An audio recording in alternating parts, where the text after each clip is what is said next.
And welcome to Minneapolis. A look at beautiful U.S. Bank Stadium filling up on this Saturday night for the Vikings and the Titans. And Ben Lieber, former Vikings linebacker, on the sideline. Thanks a lot, PA. You know, one of the guys that we watching tonight was one of the stars of last week's game in Seattle, and that is running back Ty Chandler. Now, right now, he's still in a battle for that #2 spot with running back Kene Nwanwu.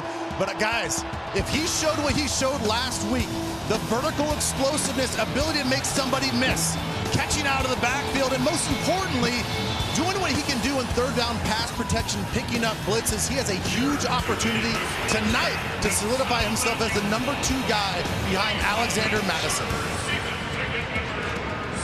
All right, Ben, appreciate you. The Minnesota Vikings won the opening toss, and for a second consecutive week elected to take the football. Peter, that's not necessarily how it may work in the regular season, but nevertheless, why not, right? No, it's the preseason, and you have a plan. You want to get your offense out on the field. I think that's clear to Kevin O'Connell, and we know that the Titans are going to probably keep their starters out there, especially their offensive line in the beginning. We're not going to do it that way, but give our offense a chance to move this football down the field. Now, the Vikings have a new running back. His name is Aaron Dykes, with Kene Nwanwu not playing again this evening. Dykes has been here all of 48 hours, and that's him in the end zone, 46, set to retrieve the opening kick. He'll be heading to the west side of U.S. Bank Stadium as we see the game behind the Vikings bench at the 50. Welcome Fox 9, welcome FM 100.3, KFAN, and the Vikings Radio Network. Here's Trey Wolf with the opening kick, and boom. The second preseason game is in the air. Dykes, a rookie from Richmond, brings it out 5 yards deep, has a seam left side, gets to it 20, 25, 30. Aaron Dykes making the most of his opportunity with a 38-yard return. Well, Paul, to be a kick returner, you don't have to watch a lot of film. There's not a lot of game planning. You just got to know if it's middle, left, or right, but a great job. Normally, like you said, I think in the pregame, those plays, you're going to take a knee, you're going to fair catch those things, but this is preseason, baby. These guys are trying to make this team. Aaron Dykes showed up 2 days ago. No way he's taking a knee. He's taking that thing north and south, but a great return. Nick Mullins, a quarterback, 6-year Southern Miss, starts a second consecutive preseason game and goes play action. He'll dump it out to the left to Nick Muse, who's caught the only Vikings touchdown this preseason, and Nick Muse leaps over a Titan at about the 50 into Titans territory. That'll be a catch and run of 18 yards. Mullins in the game against Seattle, 14 of 20, 139, and a touchdown to that guy, Nick Muse. We will see extended action this evening from Brigham Young rookie Jaron Hall. He'll play markedly more than he did at Seattle, at least that's the word. First down for Minnesota. Mullins back to pass again. He'll throw to the left, and it's incomplete. Jalen Reagor, the intended target. The first-round rookie Jordan Addison will not play this evening. He's in concussion protocol. Kevin O'Connell said he should be back Monday. We hope that he's back next week. He's a young guy, I think, and we saw a little bit of it last week in Seattle. Is just the explosiveness, the quickness, and he needs these reps. He's a rookie. He needs to get on the field, get some reps under the lights and real game situations. So it's a big miss for him to not be out there tonight, but hopefully he'll be back next week. 2nd and 10. Ty Chandler, the single set. Jalen Reagor in motion. First run of the game, and Chandler slips his way through the defensive line, and he plays bully ball across the 45 against a tough Titans team for a run of right around 6. And that'll make it about 3rd and 4. Now in Seattle, the long run by all of them, Pete, was 9 yards, and that was Ty Chandler. Nick Mullins ran for 8. A long of 9's probably not preferred. No, it's not. It's definitely not what you want, and that's one of the things with the departing of Dalvin Cook is the explosiveness in the running game. You've got to be good enough where defenses need to respect it with an 8-man box every once in a while, so you can actually throw the football. So you got to be explosive on the ground. 3rd down, Mullins, pass right, incomplete. He threw it behind Tristan Jackson, who fell. Now, Jackson didn't play in the Seattle game. He was hurt. But Jackson, in his second year from Syracuse, was on the practice squad all year last year. 2020 college free agent with the LA Rams, and that guy, Kevin O'Connell, so they won a Super Bowl together. Kevin's quite familiar with Tristan, and the Vikings will go for it on 4th and 3 from the Tennessee Titans 42-yard line. Mullins, shotgun. Austin Schlottman is the center. Takes the snap, 4-man rush, pats it, throws to the right, incomplete, Titans ball. Brandon Powell, the intended receiver. That looked like the Jackson route, but Powell's just a little shorter than Tristan. So the Titans have the ball in the second preseason game. No score from Minneapolis. It's Minnesota Vikings football.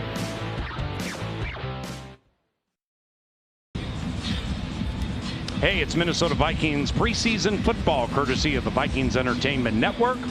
And a question for you, do you own or rent your home? How about your car? Sure you do. Fortunately, Geico makes it easy to bundle your home and car insurance. Get a quote and see how easy bundling can be. Geico.com. Easy. Malik Willis is the quarterback for the Tennessee Titans. Reports are he'll play the entire game. Their starter in the regular season will be Ryan Tannehill. And second-round rookie Will Levis from Kentucky got nicked up Thursday in those joint practices and supposedly won't play tonight. So Malik Willis, second year from Liberty. He fanned the flames. A third-round pick in 2022. Malik Antonio Willis is under center with an I formation behind him in a scoreless game, and the handoff goes to fellow rookie Spears, right side, stuffed at the line of scrimmage. Now 40 is Ivan Pace Jr., the undrafted guy from Cincinnati. Ben, that green dot on his helmet, what does it mean? Well, first of all, he's the guy that is going to communicate all the defensive calls. Only one guy on defense get the speaker system, so he's going to get the calls from the defense. He has to disseminate all that information, the calls, and all the checks, adjustments, and audibles. So obviously they trust this young rookie linebacker, not with just the physicality, but with the cerebral part of the game as well. On second down, Willis out of the shotgun. Steps up, looks to run, does that quite well. Angles left, now back to the right between the hash marks, and is taken down after a run of about 5, making it 3rd and 5. And the Vikings going dime again. And when they're going dime, you see an Ivan Pace still staying out there. So as a green dot guy, in addition to everything that Ben Lieber said, when there's only one linebacker on the field, man, you're it. So I like how we're matching up personnel defensively. We've done it all preseason, getting a couple extra DBs out there, letting some of these big safeties get in there and play a little linebacker. The Titans allowed 8 sacks in their first preseason game at Chicago. Willis hit as he throws, dumps it right, caught Spears, tackled beautifully in open field. And yes, we'll get excited because that's Lewis Seen, first rounder last year, broke his leg in England, just came up big on that third down. Paul, it was great to see him last week moved and just how well he moved. So he hasn't lost a step. It was the tackling last week, getting a little bit high in a couple of situations, but he does a great job bringing the receiver down right after the catch. Makes it 4th down. Titans have to punt 3 and out. So that's a big win, Paul, for this defense. Here's one of the very best punters in the National Football League. He is Ryan Stonehouse, led the National Football League in yards per punt last year at 53-1. That's a National Football League record. And that boomer goes to the 15 for a fair catch. Scoreless. Vikings offense take 2 when we return on the Vikings Entertainment Network.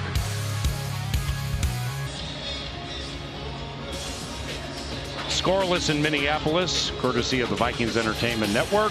How about some hashtag Minnesocial presented by Miller Lite? Please vote on tonight's poll by visiting the Vikings X account, which is @Vikings. Now that's formerly Twitter, but now X. Here's the question. Other than wide receiver Jordan Addison, which rookie excites you most to watch? Corner Mekhi Blackman, safety Jay Ward, quarterback Jaron Hall, or running back Dwayne McBride? Go on with that vote @Vikings via X, formerly Twitter. Scoreless, the Vikings were thwarted on a 4th down try. Their first opportunity. Handoff goes to Ty Chandler to the right side, and he'll grind his way for a gain of about 3 yards behind an offensive line left to right. That is second-year Illinois product Vidarian Lowe. Alan Ali plays left guard. The center is Austin Schlottman. Blake Brandel plays right guard. So Ed Ingram started the Seattle game last week, but is not playing tonight. and the right tackle, Oliudo. Nick Mullins wears 12, a Little Rock, Arkansas native, second year with Minnesota. They traded with the Las Vegas Raiders about a year ago to get him. Mullins throws right, incomplete. I believe the ball may have been tipped at the line of scrimmage. Jalen Reagor, the intended target, 3rd and 7. And I think that Nick Mullins, Paul's been a little bit off tonight. He had 2 opportunities, one on 3rd down, one on 4th down. Both throws were a little bit off. And it's kind of like it's carrying over from Seattle. It's just reading things a little bit late. You get that play action, get the ball out to the flat quickly. That's the guy that's open. You're going to get positive yardage to make this 3rd and short. Now you're 3rd and 7. It gives defense an opportunity to blitz. Mullins, 1 of 5, 18 yards. Hit as he throws, chucks it well over the head of Brandon Powell. And the Vikings will be punting. That was Tier Tart, a nose tackle for the Tennessee Titans, who actually was thrown out of practice on Thursday. Fresh legs. That's why he's playing so well. He didn't wear himself out Thursday, so he's good. Yeah, and we'd also like to welcome Mike Vrabel, coach of the Tennessee Titans, to the preseason. He didn't coach their first game, and it was a really cool gesture. He had his assistant head coach, D-line coach, Terrell Williams, coach the game like a head coach. Vrabel was on the sideline, but that was really cool of him. Ryan Wright with a high punt to Kenny Phillips, and Kenny is encountered by Najee Thompson, who does nothing but make big special teams plays week after week. Undrafted from Georgia Southern, 3'6", is trying to be part of the active 5'3". Scoreless Minneapolis. It's Vikings football.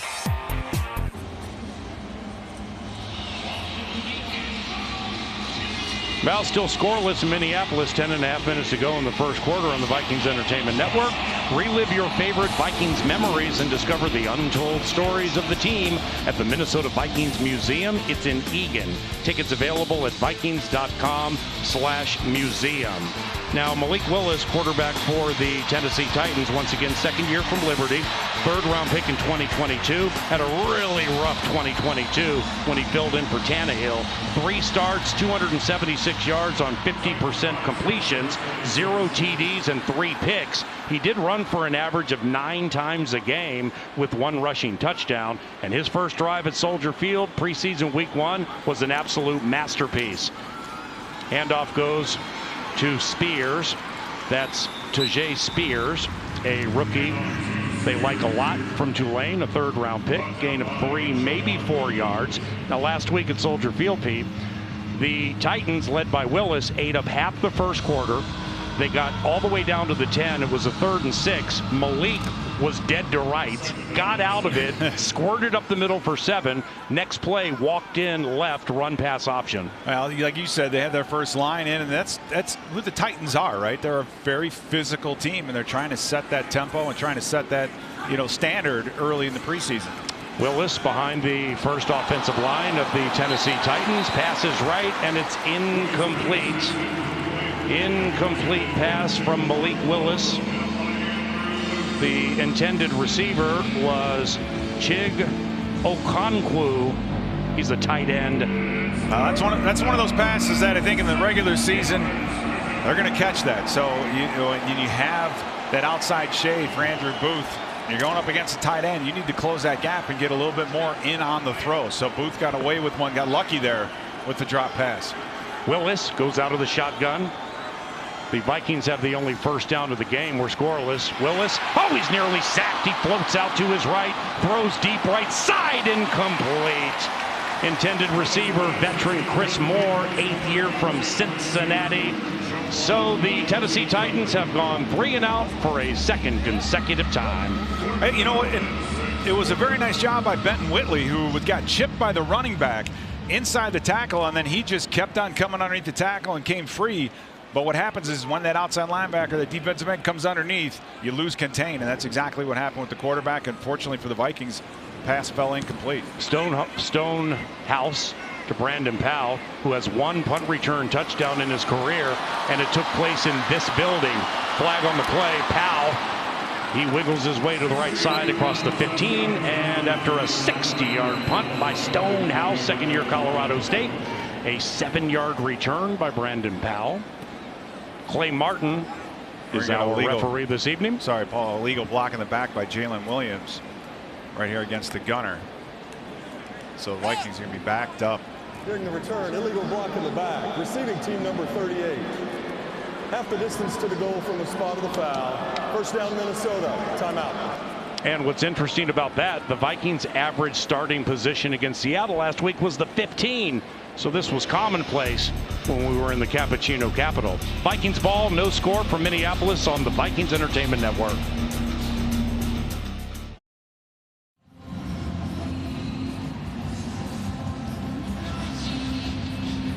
First quarter scoreless Minneapolis Vikes and Titans, courtesy of the VEN. Let's take a look at those poll results. Hashtag Minnesocials to X, which used to be Twitter, at Vikings.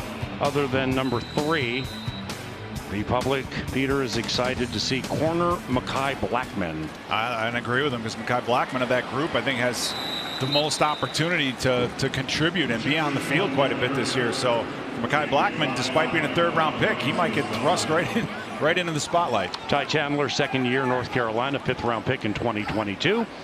He'll squirt up the middle for a gain of 5 yards. 2nd and 5, 9 minutes and counting to go in the first quarter. The penultimate preseason game for both teams. We host Arizona a week from today at noon. Mullins to Chandler, flag on the play. Chandler spins away from a tackle near side, and he gets back to about the 13 for a grinding gain of 2 yards. With that 93, T.R. Tarsh just full of himself, isn't he? Yeah, he is. Cow. Well, he's a load, number 1, and number 2. When those guys start slanting that front, he's tough to bring down. And that's as an offensive lineman.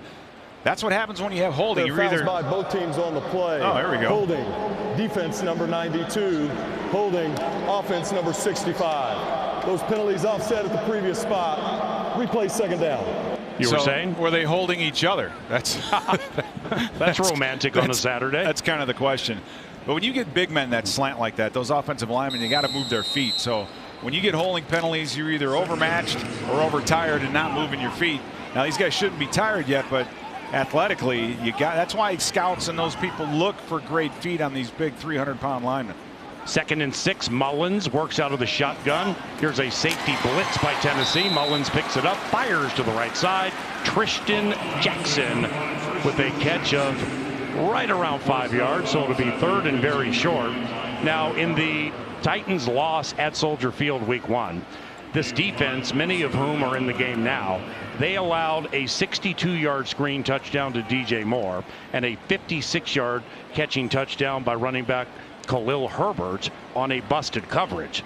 How do we get a little bit of that? Yeah, well, you just got to get the ball out in space. And for the Vikings, we were one of the top 10 screen teams last year, and we were very explosive on our screen game. So that's a game plan bit. And maybe this week we're just not going to do it. This is where we need to work, is that 3rd and short, Paul. So this is a big play, in my opinion. Vikings 0 of 2 on 3rd down. Chandler bullies his way to the right side, and we have a first down. The 2nd this game, both achieved by the Minnesota Vikings, who are going, as they say in the business, tempo of the no-huddle offense. Middle of the first quarter, no score. Mullins under center. The center is Austin Schlottman. He also started the Seattle game. Garrett Bradbury, the starting center, when the Vikings take on the Tampa Bay Buccaneers a month from tomorrow at U.S. Bank Stadium. Play clock down to 8. Mullins. Play action. Deep drop. Flares right. Caught at about the 19-yard line. That's Colin Thompson, 3rd year from Temple, free agent acquisition from the Carolina Panthers. Well, Paul, you take a look at Mike Vrabel and you look at Flores, and so you've got 2 defenses that both made their way through New England. Now are they different? Yeah, they've been changed a little bit. So for the Vikings, what they're seeing out of the Titans, I think they've seen a lot in practice. So I think there's a lot of familiarity. Their protection thus far has been pretty good. 8-yard gain, 2nd and 2. Mullins under center. Ty Chandler has been the only tailback used so far. Jackson up top. Handoff to Chandler. Swallowed by T.R. Tart. In the backfield, loss of 2.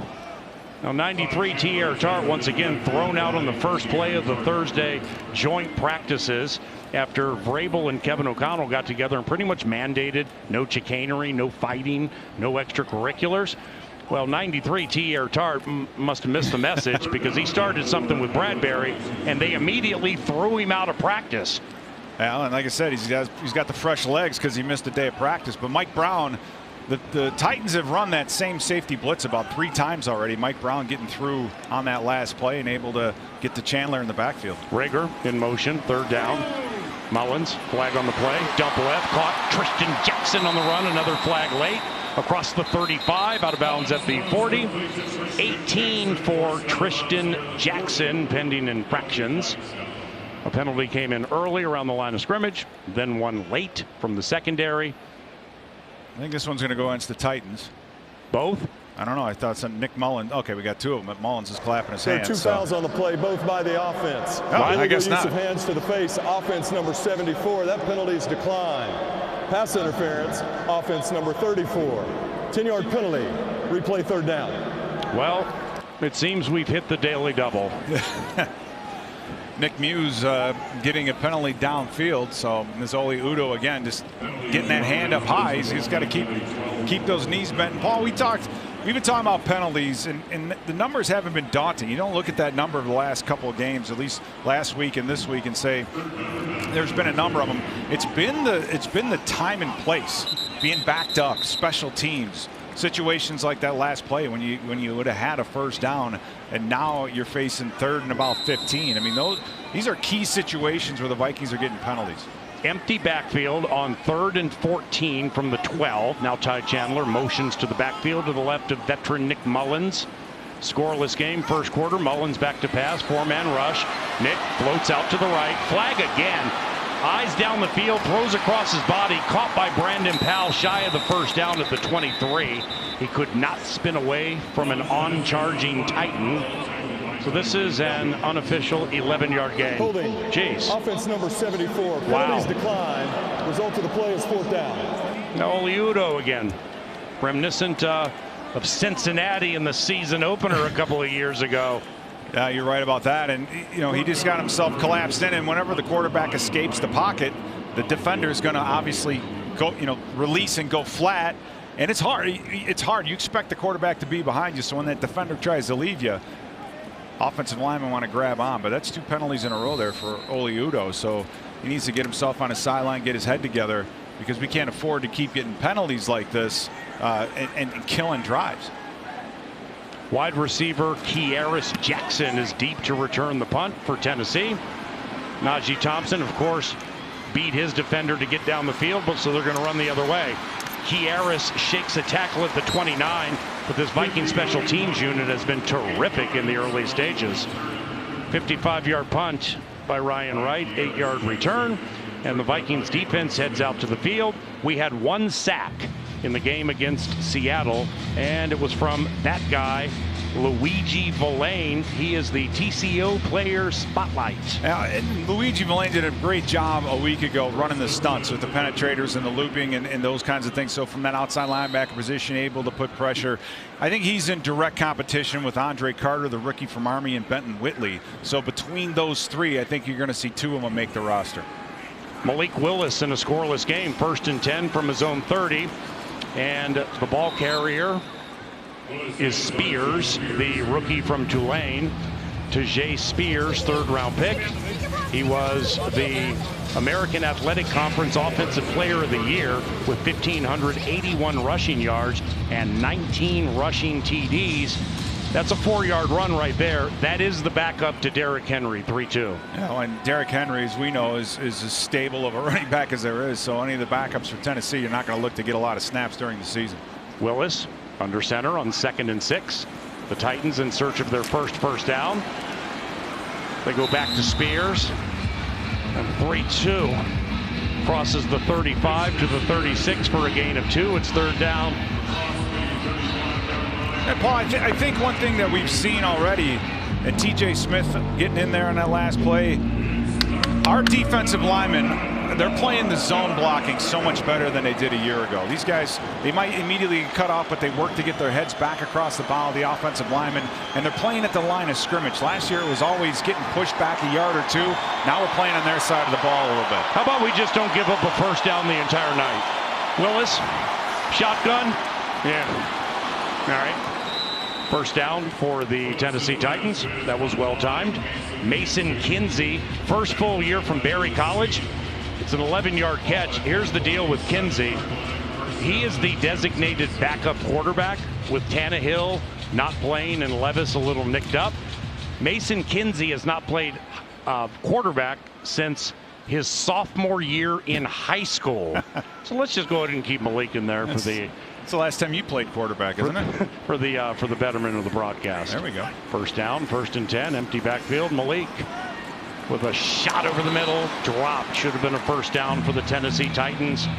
And that was Chig Okonkwo, not able to haul it in. 2nd down. Theo Jackson getting on that play. So the Titans have kind of figured this out where we're just going after the middle of the field. And when you go dime, especially on 3rd down, you have the extra DBs and the safeties playing really what our linebacker drops. They have a tendency to want to vacate the middle of the field, especially in that shorter area. But the Titans in the passing game have all been between the hashes right down the middle of the field. So the Titans apparently are going to use their first offensive line for the entire first quarter at least. Andre Dillard, the left tackle. Handoff goes to Spears. Some room to the left side. Wiggles right, wiggles left into Vikings territory. And Tajay Spears with a burst of 6 yards.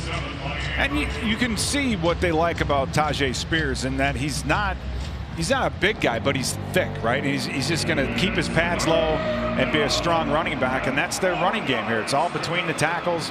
It's all getting north and south and then wearing a team down. That's the mentality they have. They're going to wear you down, and those arm tackles are going to turn into big plays for the running backs late in the game. Titans from the AFC South, 1 of 3 on 3rd down. This is 3rd and 6 from the shotgun handoff. Spears bumps it out left side, makes a man miss and gets a first down across the 40 of the Vikings, out of bounds at about the 37. Andrew Booth Jr. had an open field opportunity and whiffed. Well, you have to make that tackle, Paul. You have an opportunity here to move the chains or stop them, get the punt back. One-on-one in space, and that's the angle for Booth Jr. You got to get. This is something Tony Dungy taught us years ago against Barry Sanders. You go for that outside leg. You cut off that outside leg, make him cut back into your help, but he just whiffed and missed a tackle on the inside. Not a good play for Andrew Booth. First down, Malik Willis, play action from under center. Looks over the middle, throws incomplete. Come on. Had a guy wide open. It was Nick Westbrook-Ikini, 4th year Hoosier. And a laser shot gets the ball inside the 20, but it fell short. So therefore, we are looking at 2nd and 10. The Vikings corners, by the way, are Andrew Booth Jr. and Joejuan Williams. Mekhi Blackman will not play this evening. Got himself nicked up during those joint practices. And the safeties, Theo Jackson and Lewis Seen. 2nd and 10 from the Vikings 39. We're scoreless deep in the first quarter from under center. It is a handoff to the right side, and going for a yard, maybe 2. Julius Chestnut, 2nd year from Sacred Heart. Well, nice job by Troy Dye getting downhill, Paul. And I think that's the difference between last year and this year with our defense. Is the linebackers are not just shuffling sideways and letting that double team work its way out in front of them. They're attacking downhill. And you get to see in that last play, when you mix it up like that and you attack, sometimes the linemen, they can't get off the double team quick enough, and then Troy Dye runs free and is able to make a big play to bring up a 3rd and long.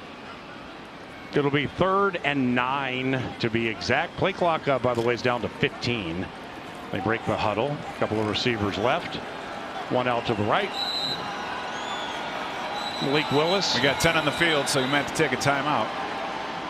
We have too few men out there. No. Timeout. Minnesota, they're first.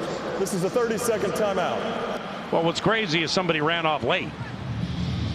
So well, I think we had 11. That's the one thing too with preseason games, and it's fluid. Guys are moving in, guys are moving out, and so you call a personnel group, and not everybody runs out there. It's the worst for the special teams coaches because guys are shuffling in, they're up, they're down. You got to make sure you have 11 on the field. Ben, when you noticed we only had 10 out there, were you considering some version of the 5-1 and running out there to give us 11? I thought about that for sure. I'm like looking like, wait, I always see one safety out there, and I kind of like, I don't think we have enough guys. So hopefully, thankfully they saw it and called the timeout. So give us a chance here on 3rd and 9. Ben Lever from the sideline, Pete Bercich, Paul Allen in the booth behind the Vikings bench. 3rd and 9. Malik Willis takes a low snap, bobbled it, recovers, hit, throws, pickable, incomplete. Flag comes in. We have a flag that could be an egregious hit on Malik Willis. Not sure, maybe holding on us. Willis, Willis walking a little gingerly. What you got, Clay? I think it might be against either Jalen Williams or Andrew Booth. Booth did a much better job downfield, so we'll see. A couple plays ago, it's a communication between corners and safeties on some of these deeper routes. Before the pass was thrown, holding, defense number 38. 5-yard penalty, automatic, first down. You're right. That was holding on Jalen Williams, and it's just a late outbreaking route, and gets in there and gets his hand underneath and grabs on. It just grabs onto that arm a little bit. Kind of a.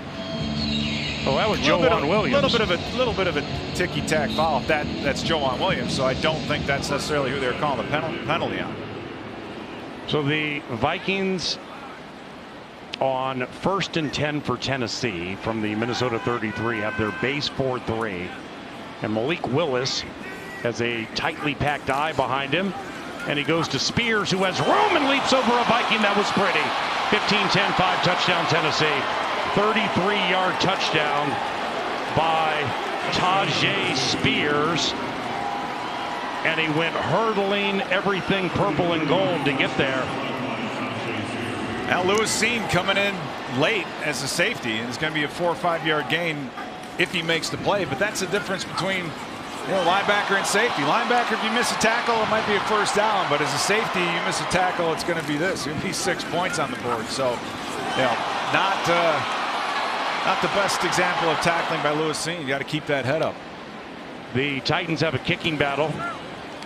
Shudak gets the first opportunity. Caleb Shudak, first full year from Iowa, and he bangs it through, giving the Tennessee Titans a 7-0 lead very deep in the first quarter.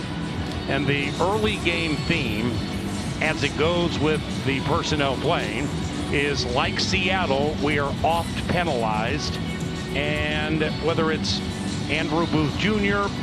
in open space trying to bring down 3-2, or it's Spears leaping over Seen, just a little bit of sloppiness in the first quarter here for the Minnesota Vikings. Well, and again, it's a matter of timing as well too. When these penalties are happening, punt returns, when you're deep in your end, you tack that on, and the offense is backed up defensively. Had the opportunity to get off the field a couple of times on 3rd down, and the more you stay out there as a defense, the more likely you are to make a mistake, and a big mistake, and that's exactly what happened. Now, granted, it wasn't a mental error by Lewis Seen. It's just an execution error. Last week in Seattle, he was doing a lot of hitting, but his pads were high, so I know he's been working on getting that pad level lower, but he overcorrected and gave it to Shoe Duster and came up with nothing. Here comes Dykes to the right side, 15-20, drags a Titan to the 25, and it's a return of 26 yards. 7-0 Tennessee. Hey, Minnesota Vikings training camp presented by Omni Viking Lakes Hotel. It's taking place right now at TCO Performance Center in Eagan. We have joint practices Wednesday and Thursday against Arizona, and they're fantastic. If you'd like to attend, Vikings.com/camp. 9 plays, 70 yards. Took 4 minutes and 3 seconds. And Tajay Spears, off right tackle, walked in from 33 yards. Shudak's extra point was good. And the Minnesota Vikings are trailing by a touchdown deep in the first quarter. Ben Sims in motion to the right. Chandler, the tailback, handoff to Ty, looking to respond to the left side, weaves his way across the 30 outside the hash marks to the 33. And that'll be a 7-yard gain. 2nd and 3 for the Vikings. And Paul, when we drafted Ty Chandler a year ago out of North Carolina, we knew that he wasn't very big. It's just he does a great job though of getting positive yards and then yards after contact as well. No, he hasn't broken any huge plays yet. We know he has the speed to, but he's able to keep his feet, and he's surprisingly agile after he gets hit. Mullins play action, rolls right, passes right, caught first down, deep shot. Ben Sims at the 34-yard line of the Tennessee Titans. He's a rookie from Baylor. He's undrafted, and he just hauled one in for 34. He does a great job of seeing where the coverage is. He sees the cornerback in front of him, so he just starts to drift a little bit more deeply. And great connection with Mullins. Great job. The Tennessee Titans have a 7-0 lead at the end of the first quarter. The Vikings are threatening, and we have it all for you from US Bank Stadium and the Minnesota Vikings Entertainment Network.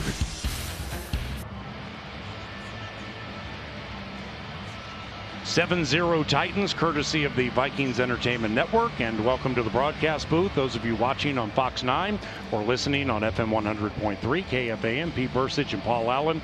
The Titans lead with a running touchdown. Speaking of running, Ty Chandler, number 32 for the Vikings, he's been the lead back this entire game. Do you think he is absolutely the backup to Alexander Madison? Yeah, I absolutely think so. I mean, we had not had a chance to see Kene Nwangwu get in there at all, so which has been disappointing. So you have to give that nod to Chandler and say, hey, you got to be ready on game day, because you might be the workhorse for a couple games this year. So it's exciting to see. I'm waiting to see him break one. We know he has that 4.4 speed, that low 4.4 speed, but we haven't had a chance to get him out in the open yet and have him break one. Well, he just ran up the middle right into the awaiting arms of Kyle Pecco. No gain. 2nd and 10. Mullins, pass right.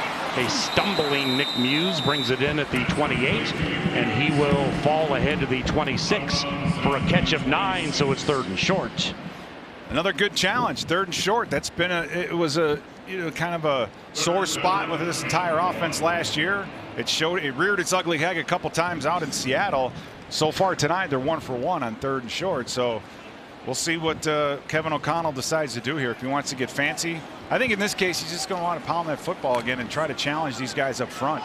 Minnesota 1 of 4 on 3rd down conversions. And Nick Mullins on 3rd and very short will go out under center. Handoff Chandler. He stumbles as he got the ball, and he cannot cross the line of scrimmage. And we've just seen that so frequently during the course of the preseason. The Vikings already went for it 4th and short and came up short. Now it's going to be 4th and 2 from the 27. So Greg Joseph will walk in for a field goal opportunity. The Vikings roster 1 kicker after cutting rookie Jackpot Lesney earlier in the week. Joseph 2 for 2 on field goals at Seattle. He hit from 26 and 54. This will be a 45-yard try right hash to the east side of US Bank Stadium. Andrew DePaula snaps. Ryan Wright holds. Snap spot. Joseph. 7-3 Titans. Joseph 3 for 3 on field goals this preseason. Early in the 2nd quarter, Titans lead by 4 from Minneapolis. It's Minnesota Vikings football.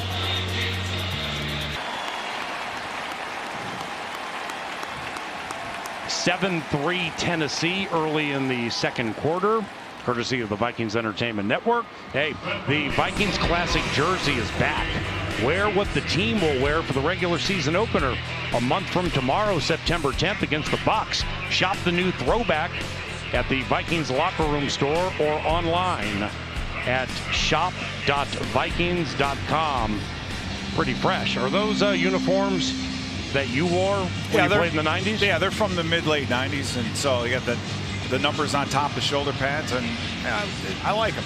I mean, I did like the throwbacks all the way back to the gray face masks. Those are really sweet, but we'll take what those guys have. Joseph's kick a bit short. Here comes Jackson. And down goes Jackson at about the 16-yard line. Just a return of 13 yards. Minnesota Vikings quarterback Kirk Cousins should be joining Ben Lever on the sideline shortly. The Tennessee Titans' only touchdown came on their last possession, and it was Tajay Spears, a rookie from Tulane, 3rd rounder, rambled in from 33 yards out. Chestnut is the tailback now behind Malik Willis, who, unless something dramatically changes, will go the distance. Pass right, and it's caught. And that'll be a Tennessee Titans 1st down right in front of the bench. Chig Okonkwo, 19. Yeah, a little bit of problem with contain. Nobody had the flat, so that's a mental error on part of the defense. So, you know, it's a breakdown, allows the Titans to get a first down. To go back to the kickoff return, Jay Ward with the big hit, Paul, and with what he did at LSU, he was a safety, he was a corner, he hit, he was a great tackler. He's going to be a special teams type guy, I think, and it was a great job by him on that kickoff. Willis, 2 of 8, 14 yards, had the ball stripped away from him, picked it up, got away from Troy Dye, got away from Lewis Seen. He thinks he's Houdini, but he finally was trapped for a big loss. Didn't get away from pace, though. Ben Lieber has a very special guest. Happy birthday, Kirk Cousins. Yeah, that's right, PA. We'll get to that in 1 second. Look, Kirk, I know that you're over here cheering on your defense, but I want to ask you this. You're kind of a movie star now, right? I know everybody's talking about this docu-series. I am curious, though, with the Netflix docu-series, so many quarterbacks are actually turning down season 2. What made you believe in the docu-series right from the jump? Well, I think our organization, worked with me really well on it, and it wasn't a heavy lift. It's pretty non-invasive. My teammates didn't even know we did it. Greg Joseph asked if it was supposed to be a secret or something. I said, no, we just try to keep it as simple as possible. So turned out really well. I think it was great to just display not only my journey, but the whole team and the season we had. It was a great deal. A lot is made of these joint practices. You guys had 2 with the Tennessee Titans earlier this week. Did you learn anything about your offense maybe that you didn't know before those practices started? I think it was a good challenge for us to go against a defense that was the #1 ranked defense in the league last year against the run. I think that was a great challenge, and they've got some great pass rushers and interior linemen, and I think they have to go against them play in and play out was a good test for us. It was physical, and they played good man coverage, and I thought that was good for us to see. Just a different scheme, from what we've been facing every day in practice. Brian Flores has fundamentally changed this defense for the Minnesota Vikings, but obviously he's been giving you guys some fits as well. How has he made your offense better? Well, he's pressuring us, and I think it's good for us to have to think through protections and where we're going with the football when there's a free runner. And, he's given us a lot to think about pre-snap, which is good, and also being aware of different situations. And football at this level is very situationally based, so it's been a good test for us, and we've had good conversations with coaches each night going back and watching the tape. One of the additions you guys had in the offseason was Josh Oliver, the best blocking tight end in the league. We talk about all the playmakers you guys have, but how does he, as a big blocking tight end, make your offense more dangerous? Well, certainly the run game is helped. I think even in pass protection as well, he'll help us. But then I don't want to sleep on him as a route runner and as a pass catcher because he really can cover ground. He's a big target. When he's covered, he's still open. So I think he's going to help us a lot in a variety of ways. All right, Kirk, one other thing before we go here, guys. I got a special treat for you. We have a whole group from South Dakota that want to say a little something to you. Guys? Happy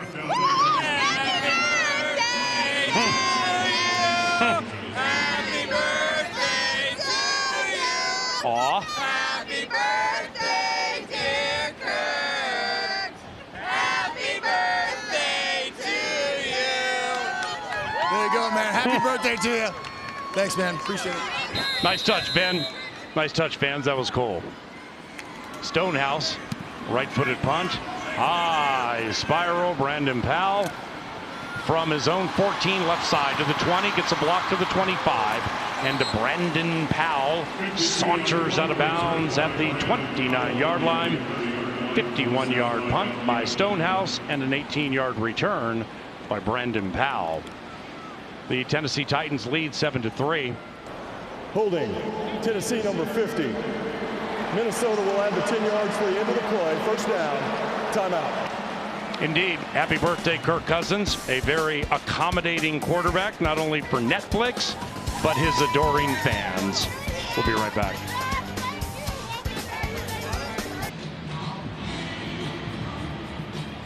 Ten and change to go in the first half. Titans 7, Minnesota Vikings 3, courtesy of the Vikings Entertainment Network. Here is some quick trivia.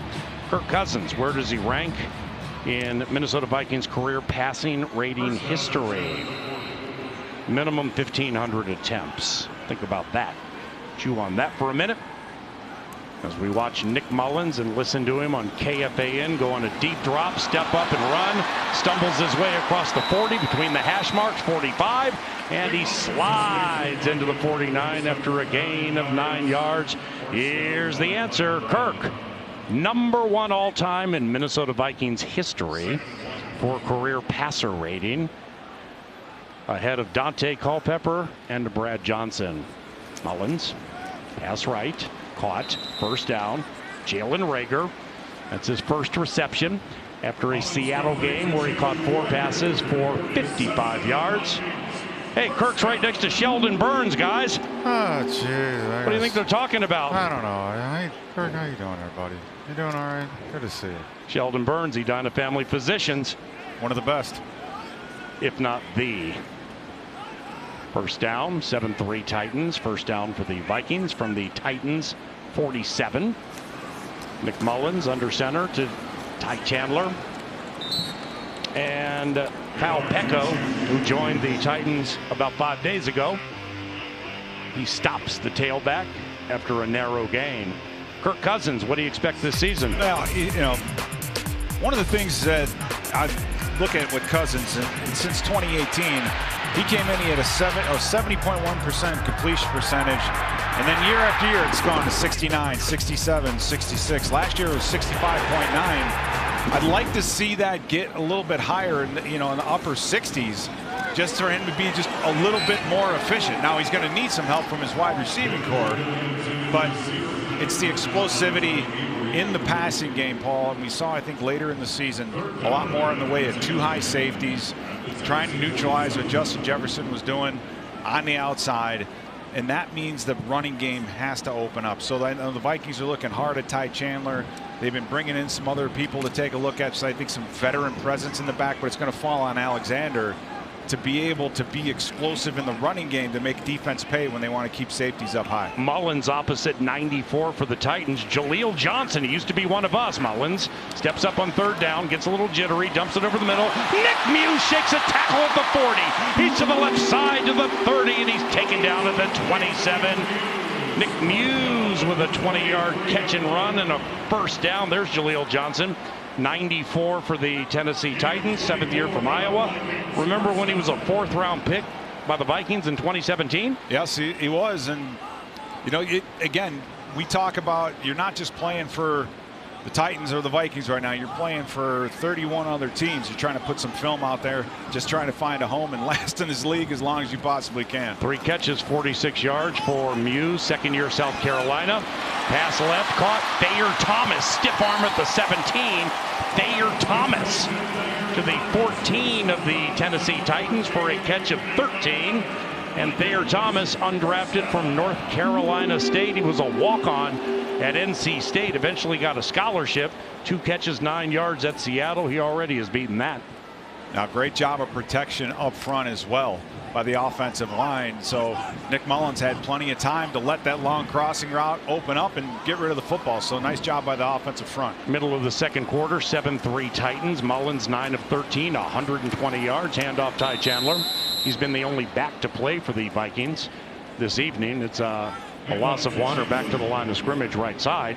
The Vikings also have in uniform rookie Dwayne McBride, also Abram Smith, who carried it 7 times last game, and new running back Aaron Dykes. Mullins always nearly intercepted right side, an ill-advised pass by our backup quarterback looking for Nick Muse, and it was Otis Reese, a rookie from Mississippi, who nearly had the pick.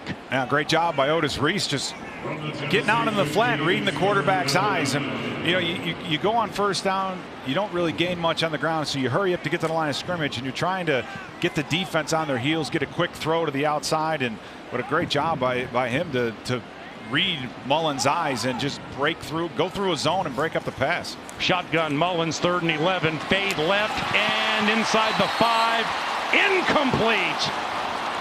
It was Lucky Jackson, the receiver to whom Mullins was throwing, and it was a right hash left boundary. Nice arm by Mullins. Jackson tried to haul it in, but the corner, who had a really rough game at Soldier Field, the corner McCreary able to shove him out of bounds, make that Avery. Yeah, Avery doing a great job. And the rule, it's gone back and forth in the NFL, but if a DB pushes you out of bounds or carries you out of bounds, you still have to get 2 feet in bounds for it to be a complete pass. So without that shove by Avery, that would have been a completion. 33-yard try, right hash. Joseph 3 of 3 this preseason on field goals. Snap spot. Joseph's right-footed kick splits the uprights, and it is Tajay Spears 7, Greg Joseph 6. 6:50 to go in the first half from Minneapolis on the Vikings Entertainment Network.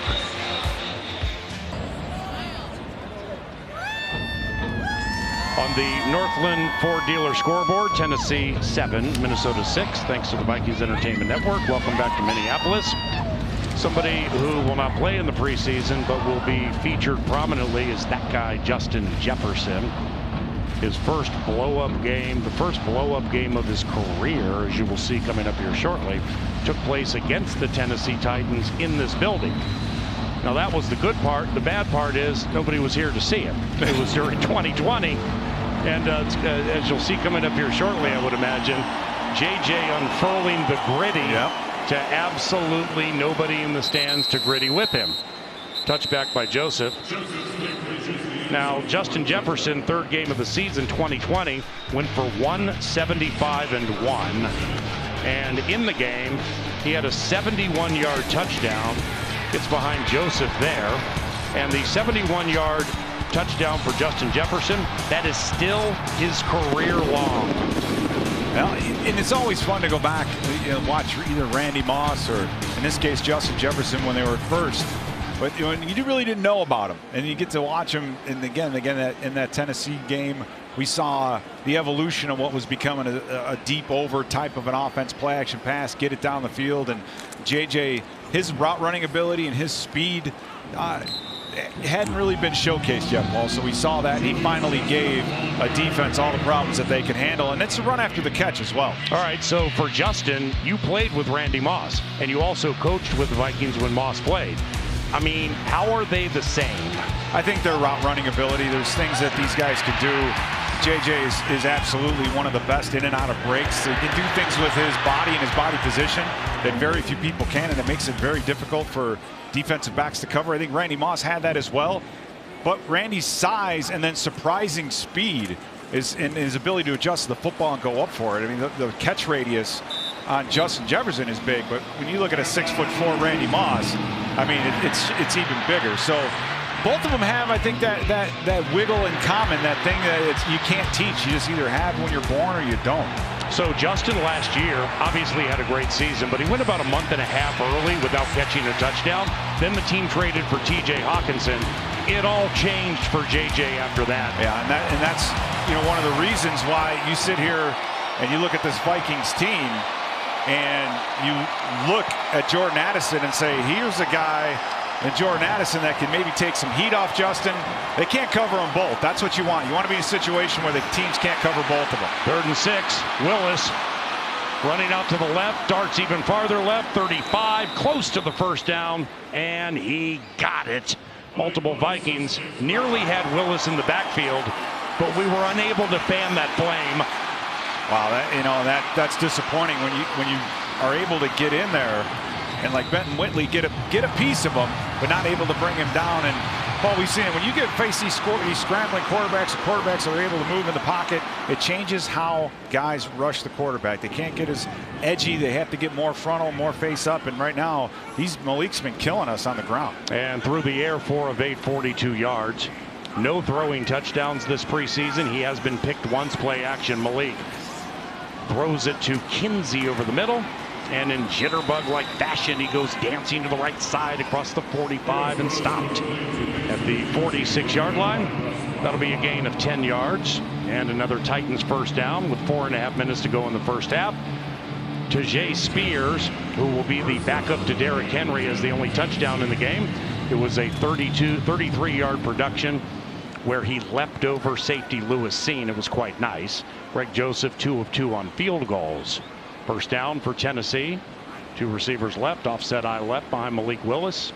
3rd-round pick from Liberty. A couple of seasons ago, play action. Malik looking left, now fires over the middle. Intercepted by Troy Dye. at the 41-yard line, and he stopped there. The Minnesota Vikings have turned over Malik Willis. These Titans had 4 turnovers last week at Soldier Field. And Dye brings in the 2nd interception this preseason for the Minnesota Vikings, Peter. Yeah, for Troy Dye, he's wearing gloves now, so Ben Lieber is going to be happy about that. He doesn't look like a long snapper anymore.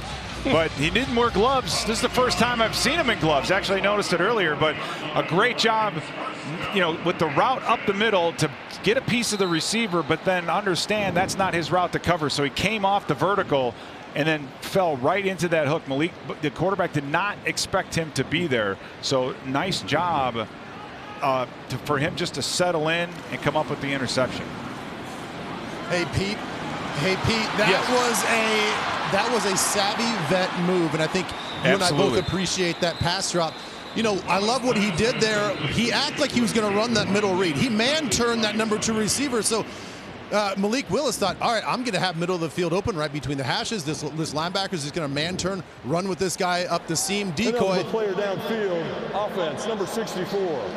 5-yard penalty, replay first down. And then he turns right around and just zone turns it up, gets his eyes back on the quarterback, and he baited Malik Willis into that throw. That was perfection. Yeah, man. great job. And again, with play action pass, you turn your back, you get some depth, and then you spin around and get your eyes back on the quarterback. And for Troy Dye, this is he's going into his 4th season.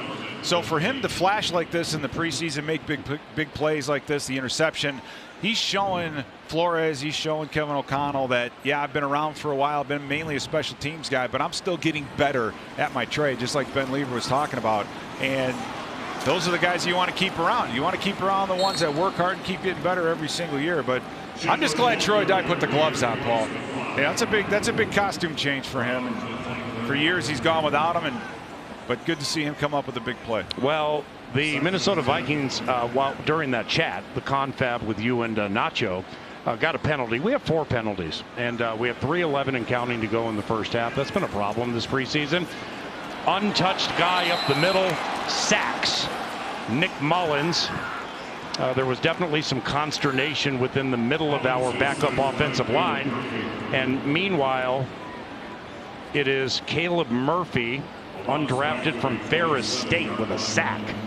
You got that one-on-one on Oli Udoh. Oli Udoh just looking a little bit top heavy. He's got a bend in the knees, not at the waist, and he was able to get underneath him, do a swim move, and get scot-free. And unfortunately, Nick Mullins isn't the most fleet of foot and was unable to avoid the rush. 13-yard loss. We are 2 of 7 on 3rd down. It's 3rd and 23. Mullins, straight drop. He's going to be sacked again, or does he throw it away? He throws it away. Question is, was Ty Chandler in the vicinity? Because Nick definitely was not out of the tackle box as the clock winds away to the 2-minute warning.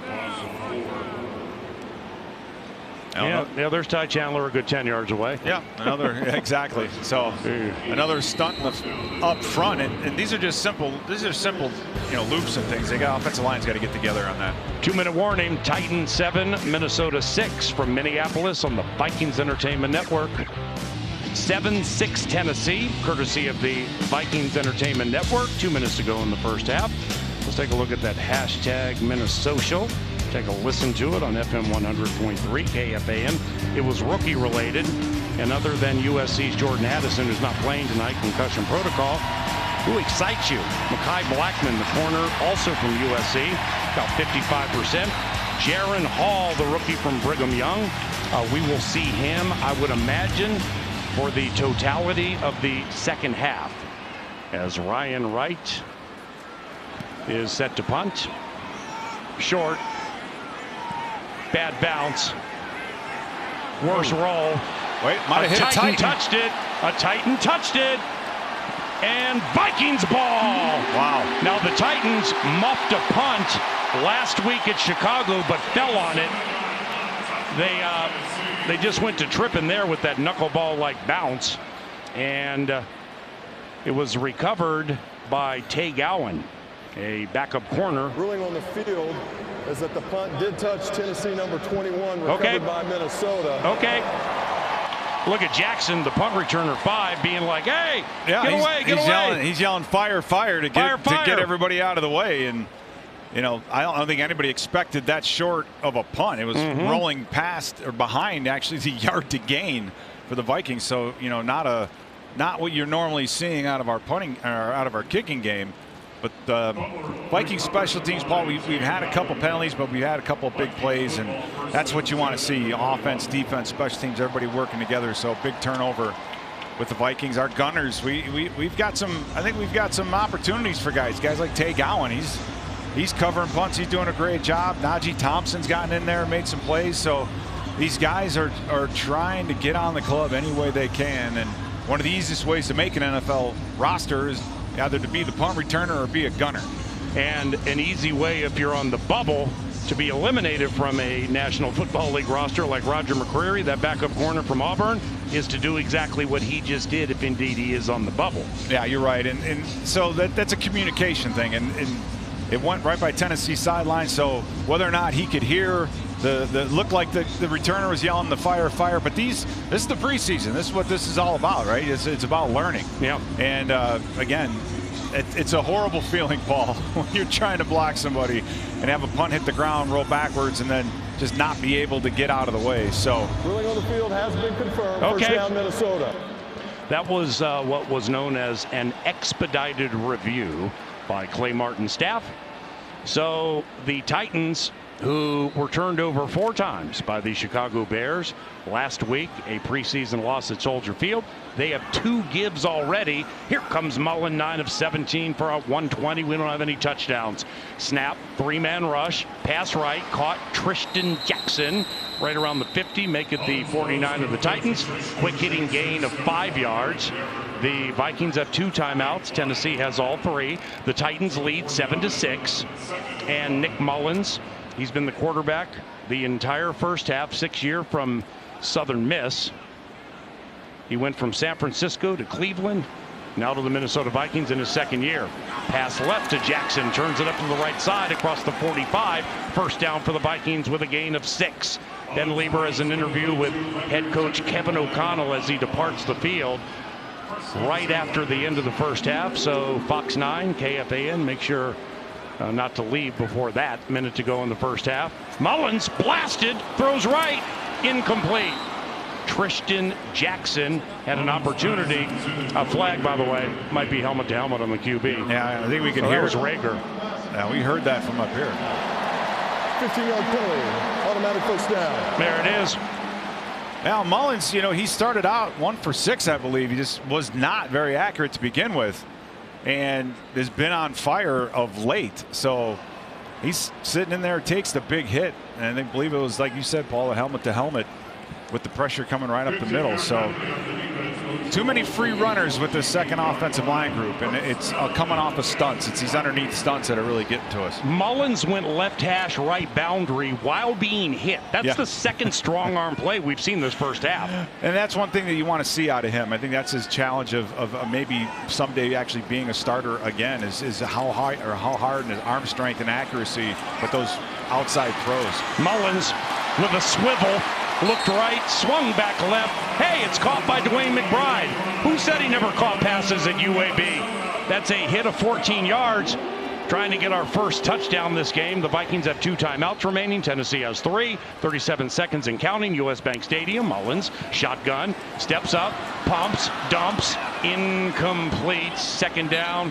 Clock stops. You got Titans heading the other way, but that'll be null and void. Yeah, Mullins just really threw that one at the foot of the wide receiver far enough where it's not grounding. He stepped up. Now he had plenty of time on that down, but just didn't see anything down the field. Jalen Rager coming across the middle was open, but I think Carter, the DB, was flashing in there, didn't like it, so he just threw it on the ground. So pretty good decision, I think, by Mullins. Now the Vikings in their game at Seattle had a wonderful 14-play drive and got very close, but got thwarted and settled for a Joseph field goal. Let's see if they can close on this one after the mishap on the punt return by the Titans. Pass over the middle is caught, and that'll be Thayer Thomas. Clock stops, timeout, gain of 9. It'll be 3rd and short for the Vikings, threatening to gain pay dirt I think it's been a good half for Mullins. He started out a little bit slowly, but he's settling into a rhythm, no question. He's done a great job of running this 2-minute offense, Paul, and that's one of the reasons why you like to have a veteran at backup. They've done this before. They've been in games, real games, and can handle a 2-minute offense. He's done a nice job with switching up, getting the offense to the line of scrimmage. Love to see him be a little bit more mobile in the pocket. Unfortunately, both he and Cousins, neither of the two are super mobile quarterbacks, so you depend on protection quite a bit. But when Mullins has had time, Paul, he's been very good. 3rd and 1 short yardage games have been problematic for the Vikings. Mullins, shotgun, rolls out to the right. End zone, incomplete. Back right of the end zone to Tristan Jackson. 19 seconds to go in the first half. It's 4th and very short. There was a flag, false start on us. Yeah, it's false start on the Vikings. Yeah. Again, another key situation, right? You're sitting here 3rd and like less than a yard in your red zone. Offense as eligible number 5 covered eligible number 34. Penalties declined. 4th down. All right. So these mistakes, these are the things that you can't have, obviously, during the regular season. I think the Vikings are going to settle for the field goal try and try to take the lead going into halftime. Is it fair play, as the handshakes of the NFL go, to fake a field goal in the preseason? No, you don't. Yeah, you don't do that, right? You don't do that unless you drop a snap and you have a fire call, which you could maybe make it look like you did that. But no, that's normally not what you want to do. 26-yard try between the hash marks. Joseph 2 of 2 this game, 4 of 4 this preseason. DePaula, right.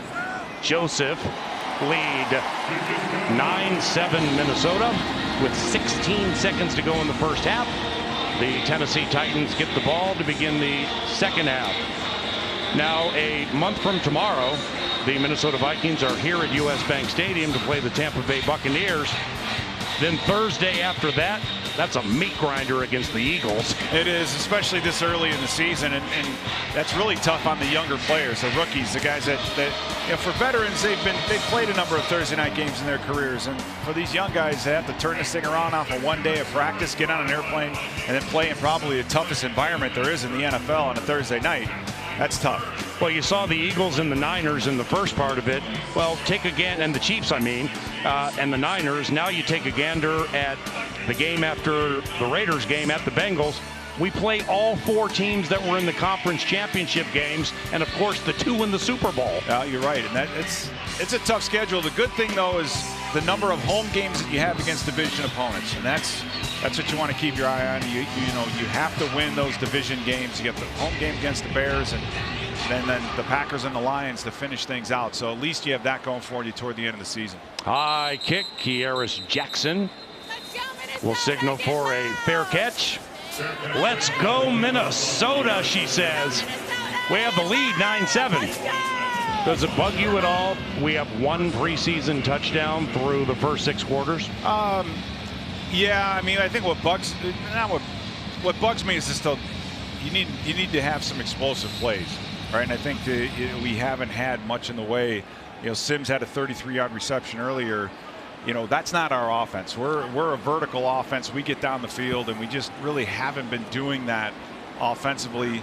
Haven't even really been taking a lot of shots down the field. So very conservative. Malik throws across his body, left side, and it is caught for a shorty by Josh Wiley, 5th-round pick from Cincinnati. That's the end of the first half. Josh Wiley, a drafted tight end from Cincinnati, 5th round, part of a draft many are calling one of the, if not the best tight end drafts in the history of the NFL. And we'll see some of them in the NFC North. Luke Musgrave with Green Bay, Sam Laporta with the Detroit Lions. And there you saw Jay Ward, rookie from LSU, walking back to the locker room. The Minnesota Vikings defense allowed a 33-yard rushing touchdown to Tajay Spears. That's the only touchdown. Vikes lead 9-7. Here's Ben with KOC. Yeah, thanks a lot, BA. Down here with head coach Kevin O'Connell. And coach, You know, we know this is going to be a tight game with the Tennessee Titans, whether it's the preseason or the regular season, is going to take away by the defense and special teams, but these penalties kind of popped up last week and popped up again. Penalties are killing and a lot of our drives, and then it's just little execution details by guys. To be honest with you, Ben, I'm not really concerned with how many reps guys have gotten.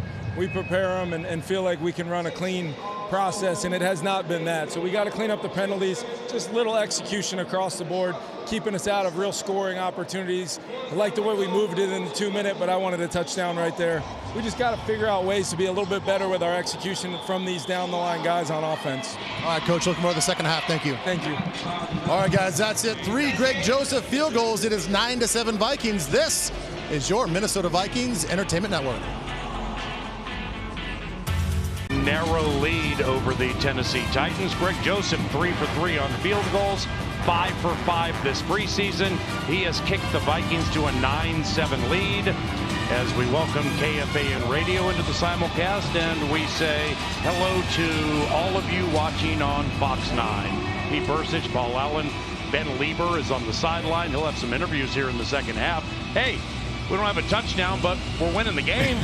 Yeah, we are. And I think, with Kevin O'Connell's comment right before halftime when he's talking to Ben Lieber saying, hey, these down the line guys got to quit making all these mistakes. And, be honest, that's probably why they're down the line guys, because they make mistakes. So these guys are all looking to be starters in this league. They all want to make that big jump. So they're going to have to correct a lot of those things. Some of the younger players, I think, still need to step up, show that they can fit in an offense, and they're going to get this opportunity in the second half, and I'm looking forward to seeing Jaron Hall. Yeah, and on behalf of Kevin O'Connell and everybody watching the game, if you lose the game, you lose the game, but how about just minimize these penalties, Yeah, and the timeliness of the penalties is the other thing. We've had a couple with our offensive line, and on special teams, you've had a couple big plays, but again, a couple blocks in the back, down the field, and it's the volume this week. Last week it was about the timing, and we're really killing drives. We're losing field position, doing those things with these penalties, Paul, and that's something that's going to have to get fixed. And you just can't have it. It's unacceptable to have the number of penalties that this team's had in the first half. Kevin O'Connell heading into his second year as head coach of the Minnesota Vikings, a 13-4 regular season team last year. Had 11 games come down to the wire, and the Minnesota Vikings won each and every one of them. Greg Joseph with a high kick. Here comes Jackson near side to the 10 to the 15. Gets loose a bit of the 25, stumbles across the 30, and Huber brings him down at the 36-yard line. Jaron Hall will be quarterback for the Minnesota Vikings, we believe, when they come back on the field. A rookie from BYU. 5th round pick, 25 years of age, 2-year starter for the Brigham Young University Cougars, fourth all time in passer rating at BYU. And his family, his lineage, is a common thread with Brigham Young athletics. His father, Kalen, was a running back at BYU in the early 90s, and his mother, Holly, was a gymnast, and quite a good gymnast, also at BYU. His brother Kyson currently is a wide receiver for BYU, and his other brother KJ, a Cougars running back right before Jaron arrived. Honestly, he really had no chance in that game against Seattle. They were just up and on him, but he didn't make any mistakes or force anything. Trying to just make something out of nothing. I thought that was kind of impressive. Right, and that's one thing for, especially at this level as a quarterback, that you don't want to force it if it's not there. And you're right, Paul. What I did like is his escapability. When you look at Nick Mullins and Kirk Cousins, neither of those guys are really very escapable in the pocket. They don't move particularly well in the pocket. You can play 2-man against them all day long. But for a guy like Jaron Hall, he's able to move and able to do some of those things. So it gives you an added dimension, that quarterback. And, watching his tape in BYU, he played with the multiple tight end style of offense. So it's kind of similar to a pro offense, very accurate, makes those throws from the far hash. So I'm excited to see him get in and get a chance to run this offense. The Titans get the ball to begin the second half, led by Malik Willis, 9-7 Minnesota.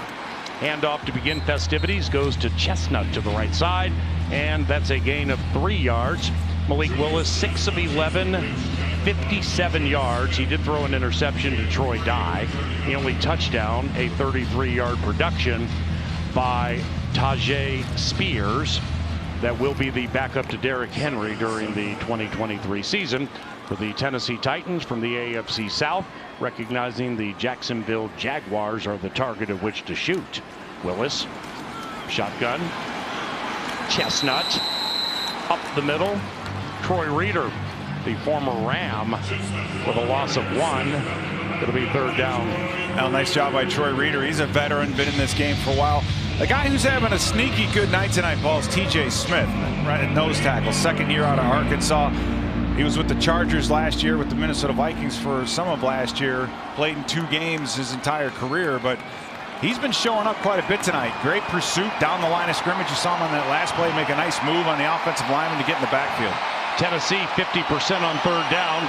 Looked like a false start on the right tackle. No flag. Pass left incomplete. So the Tennessee Titans will be punting with Ryan Stonehouse. Once again, Stonehouse last year set a National Football League record. 53.1 yards per punt. That is the best in the history of the National Football League. 3 punts, 48 on the average tonight. And that record by Stonehouse, a rookie last year from Colorado State, that cracked a Sammy Baugh record that was 82 years old of 51.4. Good. High punt, looks like a touchback, feels like a touchback, sounds like a touchback on KFAN, and it is a touchback. The Vikings get the ball and lead 9-7. Jaron Hall when we return on the Vikings Entertainment Network.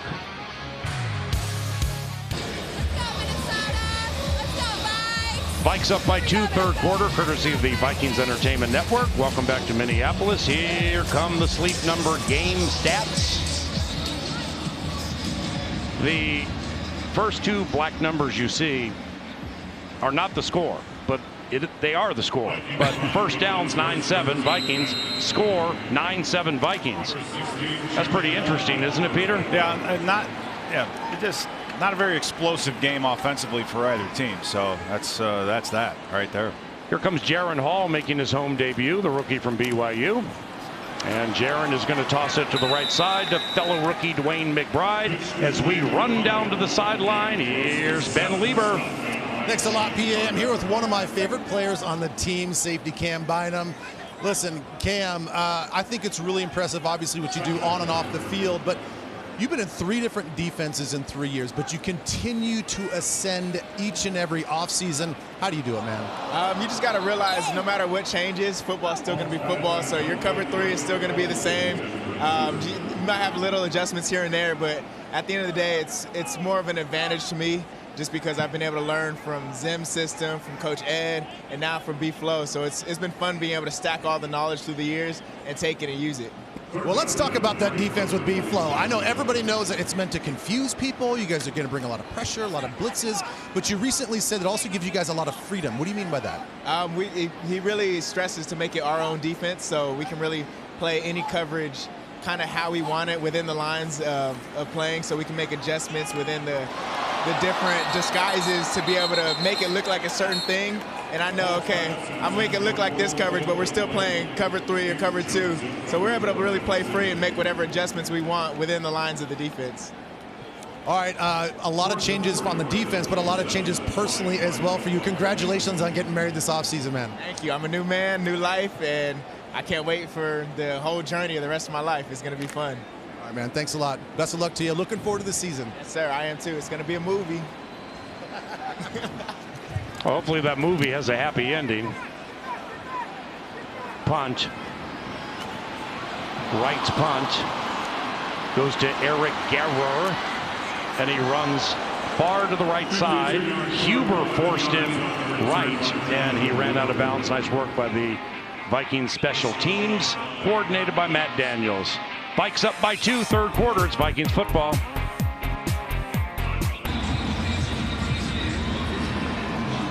Greg Joseph is 3 for 3 on field goals. Vikes lead 9-7 on the Vikings Entertainment Network. Cam Bynum having a discussion with Josh Metellus. Jordan Hicks, a starting linebacker in front of them. Behind them, starting running back Alexander Madison running away from everybody. Hopefully he does that frequently during the regular season. And Duluth, Denfeld go crazy. Yep, that was C.J. Ham. Here's Malik Willis. He'll go the distance for the Tennessee Titans. 9-7 Minnesota, 12:46 to go in the third quarter. 2 receivers left, 1 right. Handoff. And the tailback will roll to the right side as Chestnut for a gain of 9. Hey, Ben Lever, A, great interview with Cam Bynum, but B, I'll never forget a couple of years ago when we were in Baltimore and Harrison Smith was scratched like 6 hours before the game due to COVID, and Cam Bynum had to jump in against Lamar Jackson and had a heck of a game. Oh, he played unbelievable. Wasn't like a big diving interception right over the middle of the field? This guy, that's the thing that is so impressive. He, everybody counted him out when he got here, and now he's just like keeps climbing, holding on to that starting spot. And the thing I appreciate about him the most is he knows his strengths and weaknesses, and he knows one of his biggest strengths is his mind. So he's a super smart player, which it's hard to take smart players off the field. Uh-oh, Chestnut, 20, 10, couldn't get in. He's down by the 5-yard line. I mean, that was Chestnut roasting over a beaten defense. Yeah, you got ourselves in a little bit of trouble. Williams covering the wide receiver who came down and hit Jay Ward just in time. So almost a block in the back, but still, you let him free. It was a blitz, and he was able to find the open gap. So nice run. Getting back 54 yards. Getting back to Cam Bynum. Paul, he was the only Vikings player to play 100% of the defensive snaps last year. Yeah. And like as defense point, you kind of count him out. You draft Lewis Seen. You don't know where he's going to be. He was a corner in college. Comes back last year, 2 interceptions with the Jets, and then with Arizona against Arizona. He should have had one against Washington, which I'm still mad about. The referee hadn't taken him out. It would have been 3 interceptions for him. So Cam Bynum just finds a way to hang on. He finds a way to get better every single year. All right, the RPO run pass option might be in play here. Malik's very good at it. He scored in Chicago last week on a run pass option inside the 5. First and goal for the Tennessee Titans. Handoff, Chestnut, stutter step, right side. Drags a Viking to the 2-yard line. So it'll be 2nd and goal. Luigi Villain, undrafted 2nd year. Able to bring him down with Joejuan Williams and Lou Seen. That's what you got to like about the Titans, man. They're old school. They're still running power football, pulling guards on, deep in the red zone, and just trying to pound the football right down the middle, right down your throat, and they're doing a pretty good job of it. 2nd and goal from the 2, 9-7 Minnesota, 3rd quarter. Malik Willis under center, puts a man in motion, fakes the jet, pumps, open field, tackled at the 4. Lewis Seen with a big play. Loss of 2, 3rd and goal. Well, Paul, and Lewis Seen needed that play, boy. I tell you, he's had it. Gave up a touchdown on a missed tackle earlier.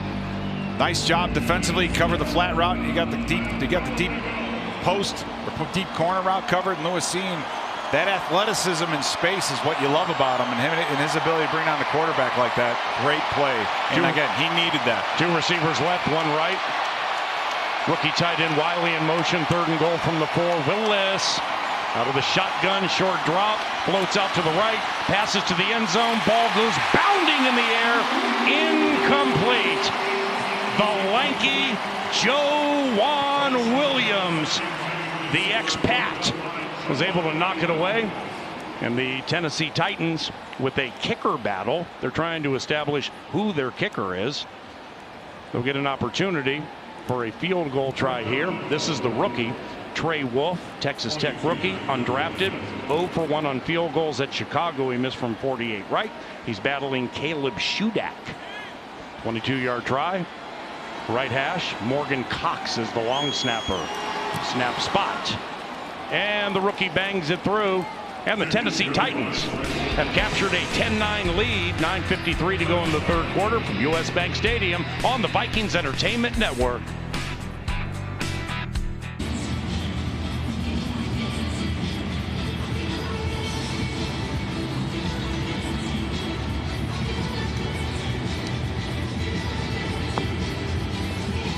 10-9 Titans, courtesy of the Vikings Entertainment Network. Jaron Hall at quarterback for the Minnesota Vikings. But first, families affected by the Hawaii wildfires urgently need support. Please help the American Red Cross provide meals and shelter to help these families. You can donate at redcross.org/NFL or text Hawaii to 90999 and donate $10. Please help if at all possible. So the Minnesota Vikings, after the 17-yard return by Aaron Dykes, a recently signed running back. Jaron Hall, the BYU rookie, he'll be at the helm at quarterback for the rest of the journey. 0 of 2 on his first possession. And Jaron Hall against Seattle, 6 of 14, 37 yards, no touchdowns, no picks. That's a 2.6 yards per attempt, and he did not run the ball. In the 2 joints against Tennessee, he ran the ball quite effectively. Sims, the tight end, in motion. Penalty flag, false start, Minnesota Vikings. False start, offense number 64, 5-yard penalty, first down. That goes against Blake Brandel, and I think Blake's had a pretty good camp. Coaches are absolutely, they're definitely happy with him, but a little lack of concentration on that last play.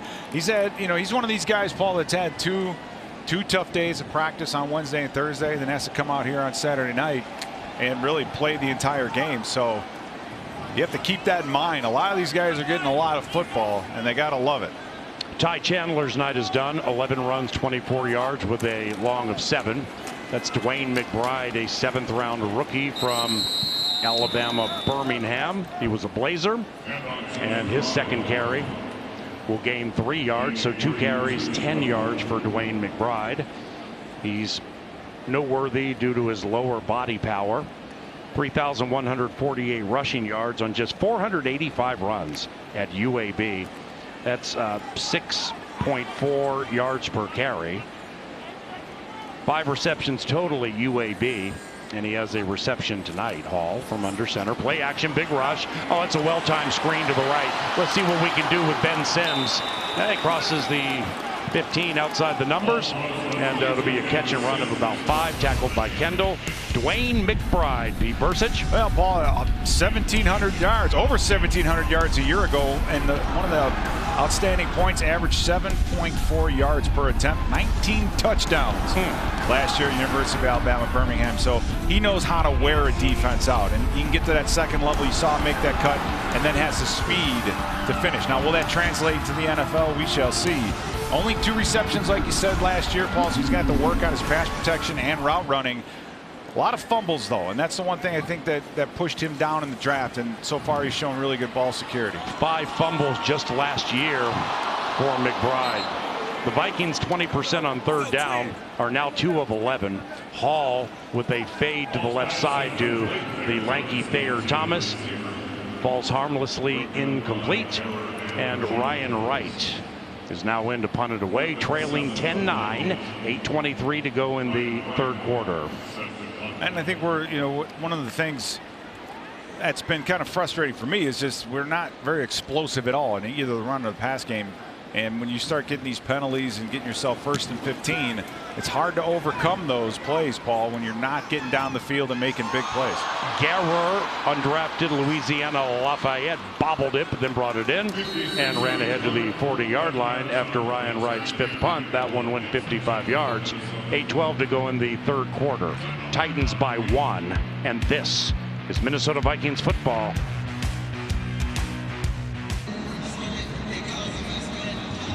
Thanks to the Vikings Entertainment Network, we welcome you back. 10-9, Tennessee leads the Minnesota Vikings. The final preseason game of the 2023 season, a week from today. It's a noon kickoff against the Arizona Cardinals. A couple of joint practices against said Birds next week, where Kirk Cousins, Jordan Hicks, and Harrison Smith, who you just saw on Fox 9, they will be quite engaged in those joint practices against several coaches who used to be with the Minnesota Vikings, including Jonathan Gannon, formerly the assistant DB's coach here. He's now head coach of the Arizona Cardinals. Malik Willis dumps over the middle for about 6, 2nd and 4. Ben Lieber joins now from the sideline. Harrison Smith, into his 12th year, just seems so engaged and stimulated by what Brian Flores is set to unfurl in the regular season. It's just a treat being around Harrison. What do you think? It really is, and I'll just kind of use what Cam told me in the interview about the freedom of this defense. First of all, I think Harrison's going to love just the pre-snap movement that we saw with him with Mike Zimmer down at the line of scrimmage all the way back as a center fielder. I think he's going to give the offenses a lot of fits, but I actually talked to Harrison several weeks ago about this defense, and he said the same thing that Cam said, that it looks really complicated, and that's the whole point. But he said there's actually a lot of simplicity to this defense, and when you break it all down, once the ball is snapped, he's like, it's pretty simple coverages. We don't try to do anything overly complicated. It's really easy to hit your landmarks. It's really easy to use your keys and kind of tell you where to go within the defense. So I think this he's really primed this year under Brian Flores to have a huge, hopefully Pro Bowl, maybe all-pro season. Jacques Patrick, the tailback for Tennessee, rolls up the middle for a few. Ben, so with Harrison Smith, you know, when it comes to freedom or like a 3-4 defense hybrid with floaters, I mean, we're not thinking like Troy Polamalu here, or are we? I mean, it might, you know, it seems like, again, if there's all this window dressing and this chaos pre-snap, you might just get these situations where quarterbacks are thrown to an area where they're hoping that their receiver is going to be, and then one of our guys just kind of closes it off, and hopefully Harrison can be that guy. But look, I think that he also said that there's Flores will have this ability with his players to just open up some dialogue. He says, look, I'll play what you guys want to play.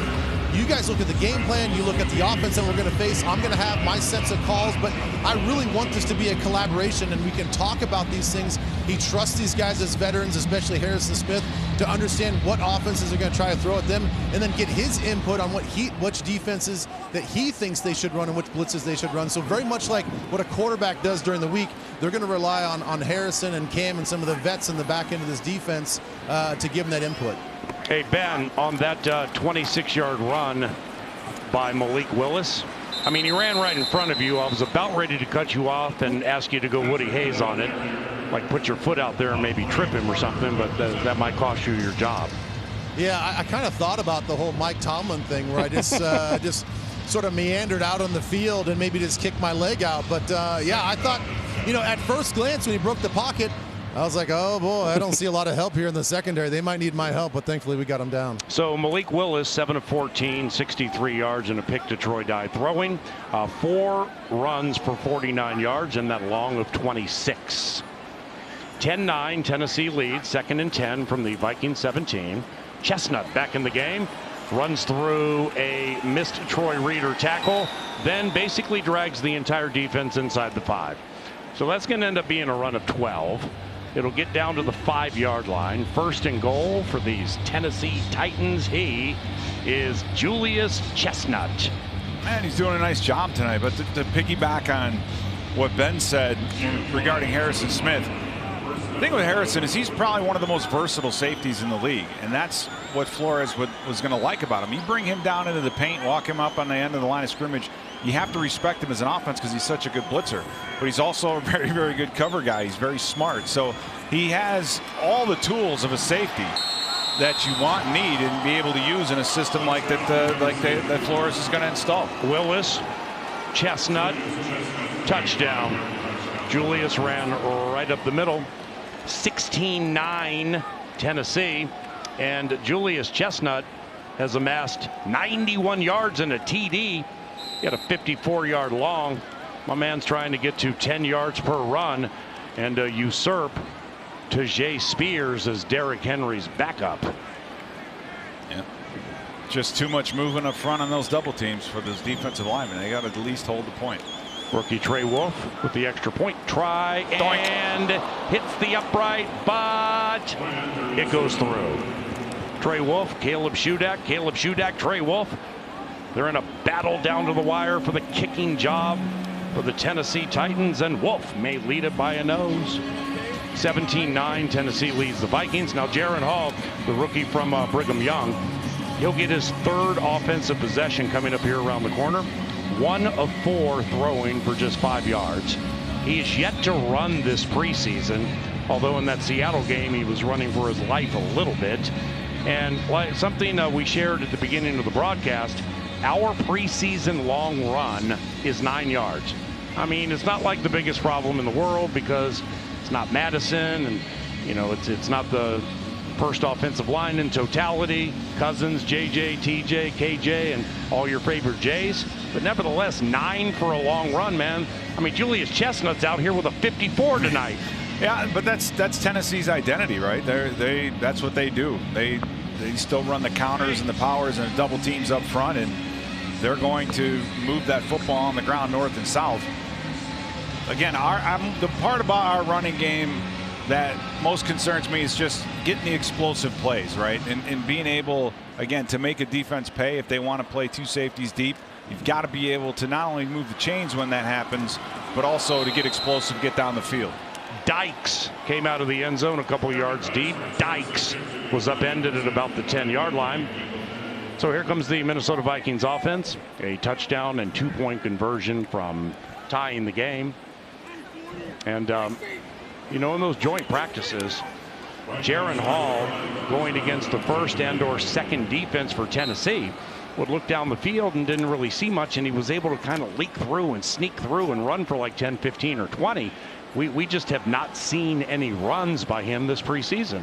No, we haven't. And he's, you know, again, he's a scrambling quarterback, not necessarily a running quarterback. And so not necessarily a pure runner, but a guy that's able to keep the play alive. And I think that's what they want out of their quarterback position here with Kevin O'Connell. So if he can extend plays and then turn that into bigger pass plays down the field, I think that's going to suit him the best. Again, not a pure runner, seeing him on tape at BYU, but again, elusive enough to extend plays. And unfortunately, he hasn't been able to really do that yet in the preseason and get down the field. Abram Smith, the tailback, just rolled for 6, 2nd and 4 from the 17. Smith gets the carry again, goes to grinding behind the second offensive line. That's a gain of 1. There's Christian Darrisaw, your starting left tackle, developing into one of the better left tackles in the National Football League. His bookender, Brian O'Neill, right there with him. Brian coming back from an Achilles injury that he picked up on an interception in that disaster at Lambeau Field in the penultimate game of the 2022 season. When healthy, this tackles tandem we have, one of the better in the NFL. Right. And for Darrisaw, you talk about strong hands. They use that phrase to describe offensive linemen. If he gets his hands on you and you're a linebacker, I've seen him upset the apple cart many times last year. And when that young man plays angry, Paul, he's unstoppable. So whatever it is we got to do to get that guy angry before every game, I think we got to continue to do that. But he's really, I know when he first got here as a rookie, he was struggling with some injuries, and I think that limited his play early. Obviously missed a few games to begin his career, but since then he has been just, you know, an anchor at the left tackle position. Strong, obviously big. Just take a look at him.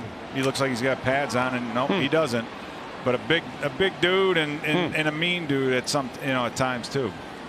Caleb Murphy sacked Jaron Hall straight in the pocket. Ryan Wright's punt very high and fair caught at the 47-yard line. It's a 42-yard punt by Ryan Wright. 2:06 to go in the third quarter. Titans lead 17-9. I'll never forget Christian Darrisaw's NFL debut. We were at Charlotte playing the Carolina Panthers. It's the game Kirk found KJ front left of the end zone in cold-blooded fashion to win the game. Darrisaw on that humid day played the entire game.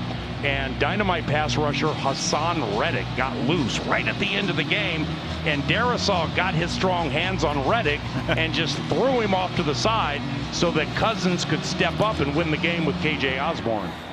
He's the athleticism in what the scouts will call, they call blue feet, right? It's the highest rating you can give a guy, and for a guy his size, his athleticism is amazing. All right, so the Tennessee Titans have Mason Kinsey in at quarterback. He's in his first full year from Berry College. That is their designated backup tonight, and he hasn't played quarterback since early in his high school career at Habersham Central High School in Mount Airy, Georgia. Now, Berry College, for those of you scoring at home, is in Mount Berry, Georgia. Kinsey was drafted in the 3rd round as a wide receiver a year ago on the Titans practice squad last year, but there's nobody to give Malik Willis a blow, so they're going to use the wide receiver Mason Kinsey at quarterback, and he opted to run there for a couple of yards, maybe 6, and that'll make it 3rd and 3 for the Tennessee Titans. Now Mason Kinsey's out, and they come back and they go back to Malik Willis. So a little Wildcat trickery there with the single wing. Yep. It's a very New England Patriot thing to do, isn't it? Yeah. Take a guy out of wide receiver, put him at quarterback. Well, they're not going to use Tannehill. Now, Levis warmed up. I mean, Will Levis, the rookie from Kentucky, was part of the whole warm-up bit, but they're not going to play him tonight. He got a little nicked up in that Thursday joint practice. Malik Willis, straight drop, pats it, throws, caught, first down, and more inside the 30-yard line. It's Racey McMath, 3rd year from Louisiana State University. He's a New Orleans native, 5th round pick, make it 6th round pick in 2021. Racey McMath with a 16-yard reception. Now just a simple crossing route in the corner and safety, not on the same page. So, you know, nothing too complicated here by the Titans. Willis steps up, runs to the right, angles to the left, pulled down from behind, feels like a horse collar. Nobody saw it. Maybe it didn't happen. 10 seconds to go in the 3rd quarter. The Tennessee Titans lead the Minnesota Vikings 17-9. And the final quarter of the penultimate preseason game for the 2023 preseason is around the corner on the Minnesota Vikings Entertainment Network.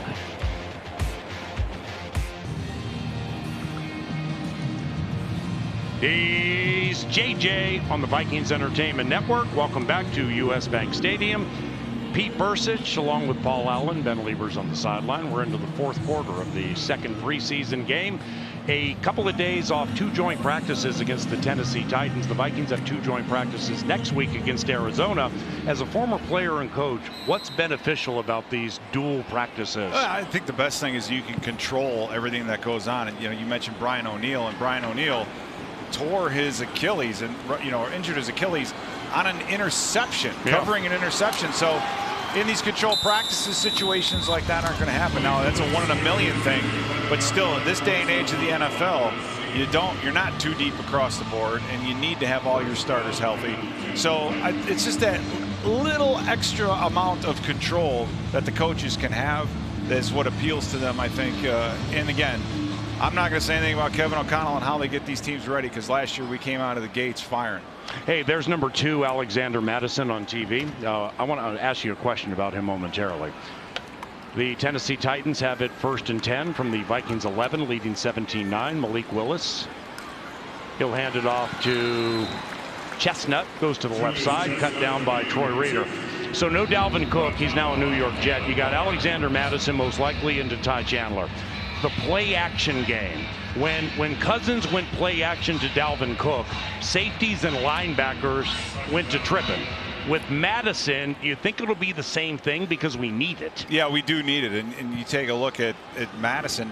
His longest reception last year was only 28 yards. So can he run the whip screens and those things the way that Dalvin Cook did? And like I said, Paul, if the defenses are paying too much attention to JJ, you could hurt him with Dalvin Cook. So at Madison, again, it's about being explosive. It's about being able to get those 40, 50, 60-yard runs, and the same in the passing game. So he's been consistent. He's been very good. He's been the short yardage and really the goal line guy all throughout the year. He had a great game last year against the Arizona Cardinals. Can he do that week in and week out? Can he do that for an entire season? It's yet to be seen. So a lot of unproven commodities at the running back position on this Vikings offense. 3rd down, 3rd and 5. Titans lead 17-9. 3rd and 5 from the Vikings 6. Malik Willis, 2nd year Liberty. Straight drop. Looks left. Sees nothing. Runs. 5, 3. Grinds 1. Stopped. Andre Carter, undrafted Army. It is a run of 5-ish yards, so enough for a 1st down, but he didn't get into the end zone. Takes a nice little hit here too. He does. Nice job by Carter, the sack leader. Second in sacks in the history of Army. So very storied, very storied institution. You come out of there like that. He has a lot of talent. I'm excited to see how that young man develops. So it's 1st and goal, and we have a challenge. A challenge has come in from the Vikings side of the equation, meaning it is Kevin O'Connell, who is going to chat with Clay Martin. Everybody's thinking, where was that last week with Jordan Addison's reception? But it's preseason for them too. Minnesota is challenging the ruling on the field that the runner did make the line to gain. Oh. That play is now under review. Oh. So they think Malik Willis was stalled in advance of the 1st down marker. We'll have the answer for you shortly when we return to US Bank Stadium. It's Vikings football.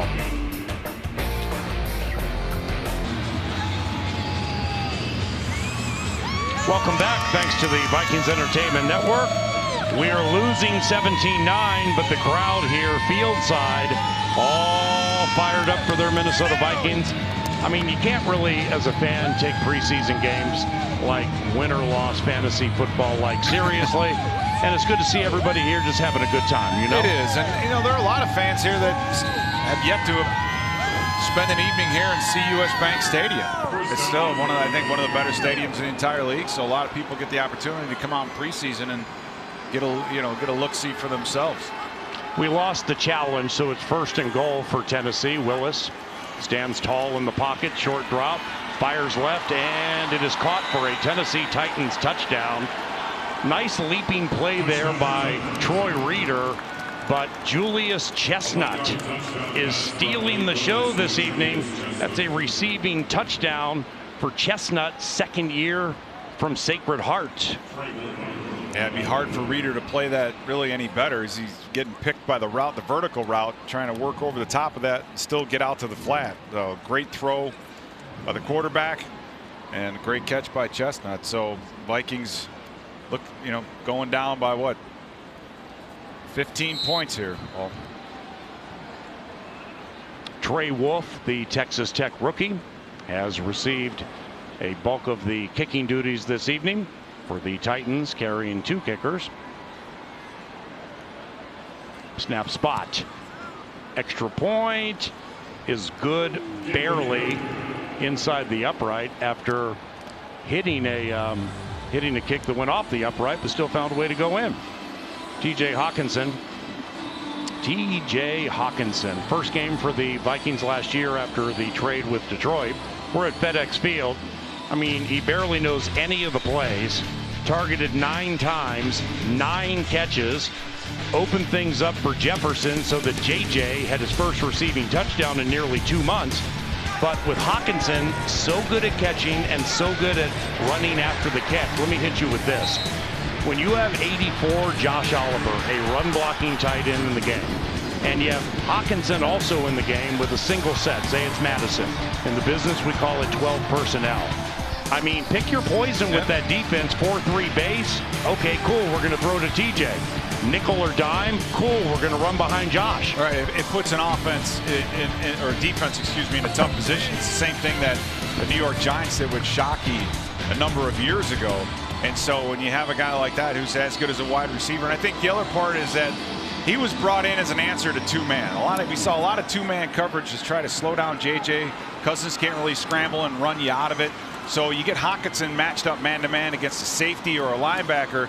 He's going to win that matchup, and he did. And that's one thing he did against Washington. With his first game here was he was able to win some of those underneath battles, and again taking heat off of the big playmaker Justin Jefferson. So I'm glad we got him.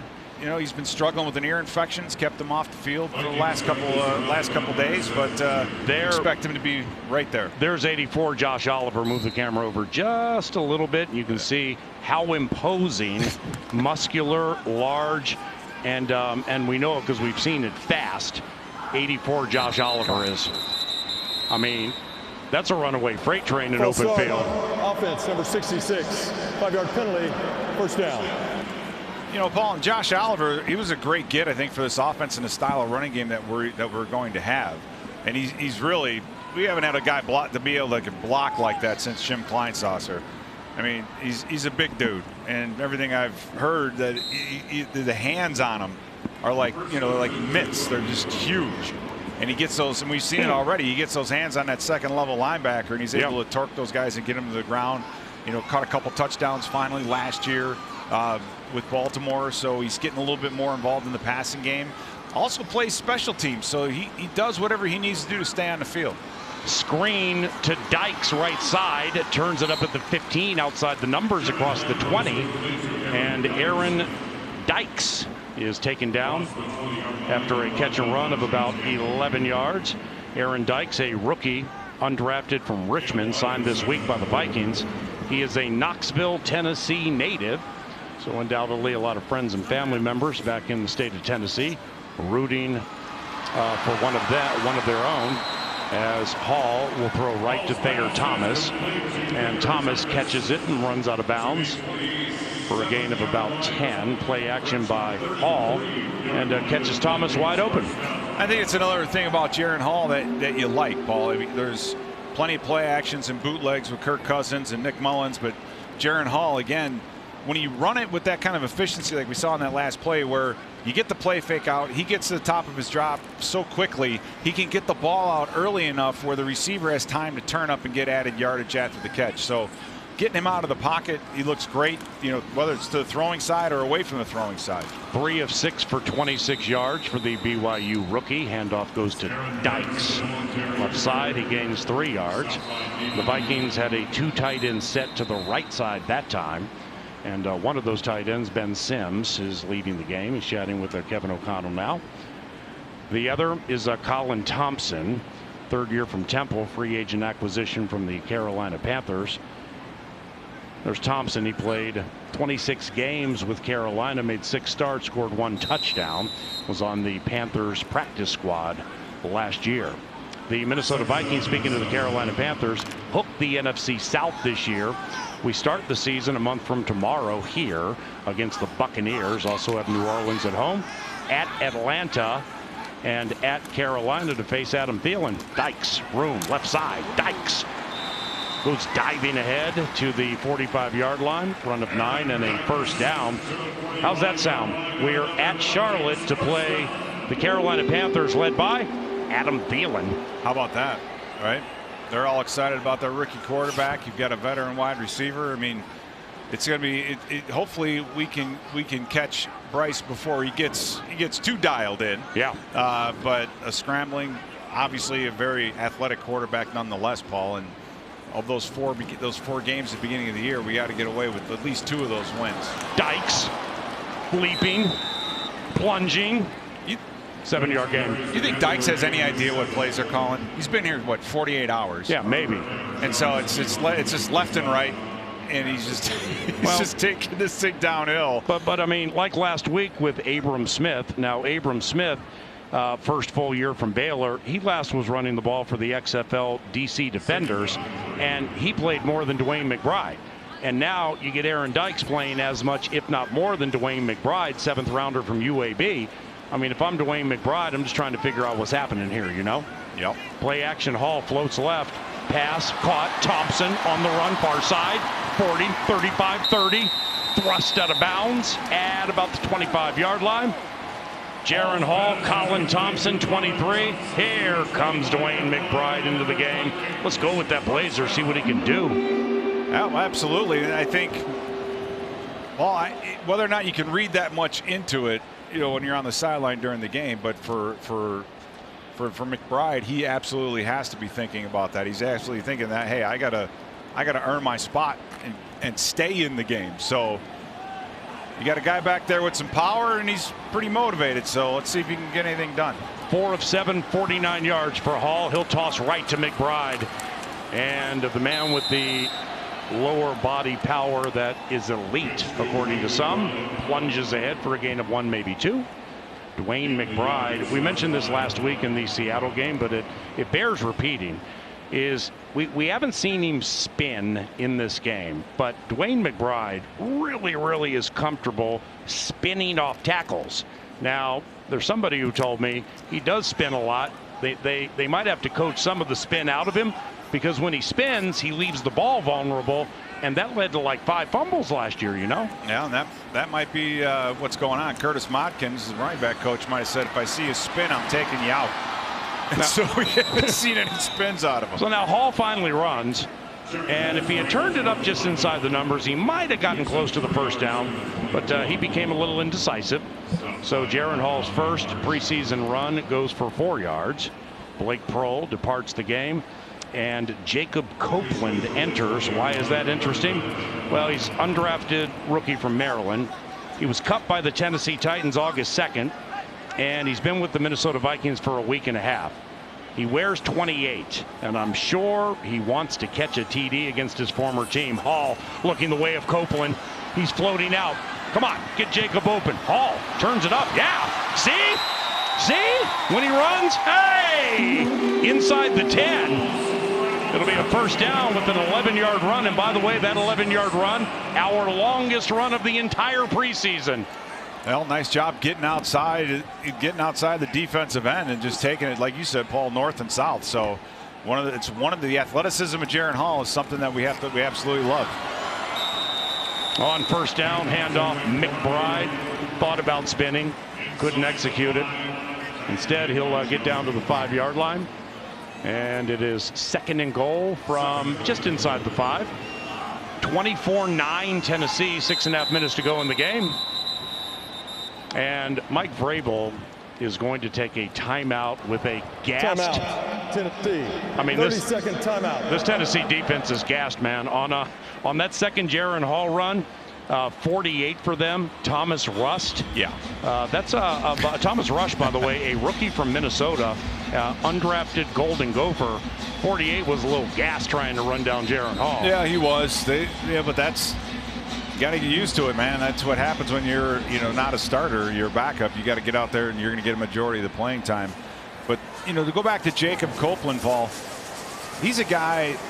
He was offered baseball scholarship. Wow. To LSU, FSU, and Georgia. Jeez. And ended up playing football. So that's something I'd love to sit down and talk with him about and see. Yeah. You have those opportunities, but he's a multi-sport athlete. McBride, middle, stopped at the 3-yard line. It'll be a gain of 1, so it'll be 3rd and goal. There's Copeland, Jacob Copeland, and I mean, you know how he was cut by the Tennessee Titans this month, and he's been with the Vikings a week and a half. You know how badly he wants to score against his former squad, even if it's not Jeffrey Simmons and the better defensive players for the Titans. Yeah. It still is the colors that he used to wear. Oh, absolutely, and he also probably has a little bit of background against the guys, against the DBs that he's playing against. Hall, fade, PI in the end zone. There's the flag. Ben Sims might have had a touchdown. A member of the Titans just trucked him right before he was going to catch it. So, 1st and goal for the Minnesota Vikings coming up. Well, Ben Sims with a 33-yard reception earlier. Defense number 30. The foul occurred in the end zone. The ball is placed at the 1-yard line. First down. Which is important. I mean, he's in a room with T.J. Hawkinson, Josh Oliver, Johnny Munt, who's arguably he's having an unbelievably good camp. Nick Muse has been doing a wonderful job, at least these first 2 preseason games. I don't know how many tight ends the Vikings can keep, but I bet a lot of teams across the league are going to be looking at who we release and who we keep, because Ben Sims would be one of those prospects. 1st and goal. Hall, McBride, left side, lower body power, touchdown, Dwayne McBride, and it's 24-15 Tennessee. And you got to love the way Dwayne McBride's celebrating the touchdown, Paul, just turning around and congratulating his teammates. And this is what you want to see your offense do. Nice cut, double team at the point. Really wasn't going anywhere, was able to just get outside and get on the edge. Great blocking up front. Again, you see in Ben Sims, who's making a bit of a name for himself, I think, Paul, in these preseason games. So, nice job by Dwayne McBride. Hopefully we'll get to see more of him next Saturday. Joseph kicks extra points from the left hash. He's booming this one to the east side of US Bank Stadium, and it's good. And thanks to a Dwayne McBride rushing touchdown and a Greg Joseph extra point, 24-16 Titans fourth quarter on the Vikings Entertainment Network.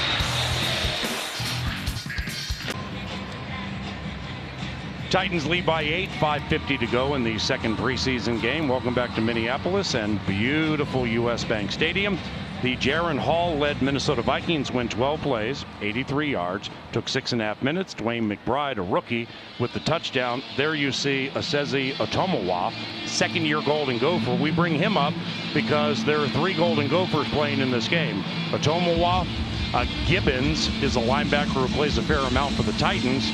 And we mentioned earlier Thomas Rush, undrafted rookie from PJ Fleck's Golden Gophers football team. And PJ and either the entire team or a fair amount of the Golden Gophers are at the game this evening. And he's out here to see some of these Golden Gophers who have made their way to the National Football League, including Osezi Otomowa coming into the game.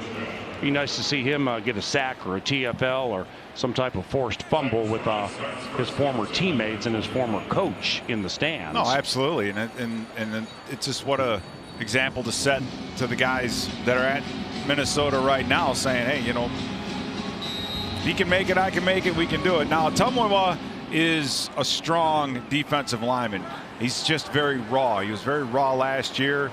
So the technique and those kinds of things, he really needs to embrace those if he wants to make this team and keep contributing.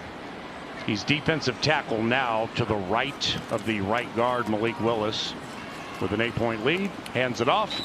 And we hand it off to just another one of our talented Jays. This one is KJ. That's right. You often say, here's JJ. Well, here's KJ. Rocking the sunglasses at night. I mean, you're looking pretty swag. I got to give you that. Listen, you've had a great season last year, career highs in yards. You know, we often talk about quarterbacks having this special chemistry with wide receivers, but we don't often ask the receivers why it's so advantageous to be with the same quarterback as Kirk has been with you your whole career here. I mean, it's great, man. It's great because you build that chemistry. When you out there with the live bullets and you see what Kirk's like, you understand what he likes. And when you get to those situations, you know, you're able to play fast, and you know, you don't have to think because you got the same chemistry. So it's been really good.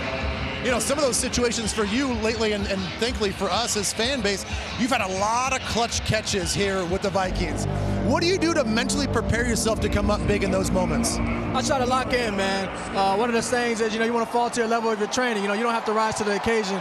So if you practice like that every day, if you're intentional, you know, then, you know, when those big moments come, you just do what you're trained to do, and, you know, you'll have success if you execute. You know, I'm going to guess that you and JJ talk about that since you guys came in the league together. You know, you guys have been through a lot of ups and downs together, gone through the whole ride. Where would your career be without JJ? Oh, man, that's a great question, man. But I can't really say. But, you know, one thing I can say, you know, me and him, our relationship on and off the field has grown, man. You know, we're becoming brothers. You know, I love to see his success, you know, each and every Sunday. You know, how much we communicate and help each other with our game. You know, so he's a big part of my game, and, you know, I'm happy I'm playing with him. You know, I got to give you major props. You know, the Vikings in the first round obviously drafted a young wide receiver. Now, you from the jump, no jealousy, no animosity. You took this approach that this is going to be important for you to mentor him. Where did that come from? I mean, that's just how I had it, man. You know, I had a great vets, a group of great vets. You know, of course, Adam Thielen, but a bunch of great vets that, you know, a lot of guys are actually on different teams now, but that helped mentor me, you know, helped me to become a pro. You know, specifically Adam, you know, with coverages and running routes and the playbook and things like that. At the end of the day, we want to win, man. So, you know, I'm happy for J.A. You know, he's a first-round pick, you know what I'm saying? So a great thing for him and his family. So I made sure I reached out to him, you know, any questions that he has on and off the field, you know, I'm there for him. You know, I can't wait to see him have success in this league. Oh, man, thanks so much for giving your time, man. Looking forward to a big season. Appreciate it, man. Me too. Great job, Ben. Can't wait to talk a little bit more about KJ around the corner. 3:30 to go in the game. Titans by 8 on the Vikings Entertainment Network.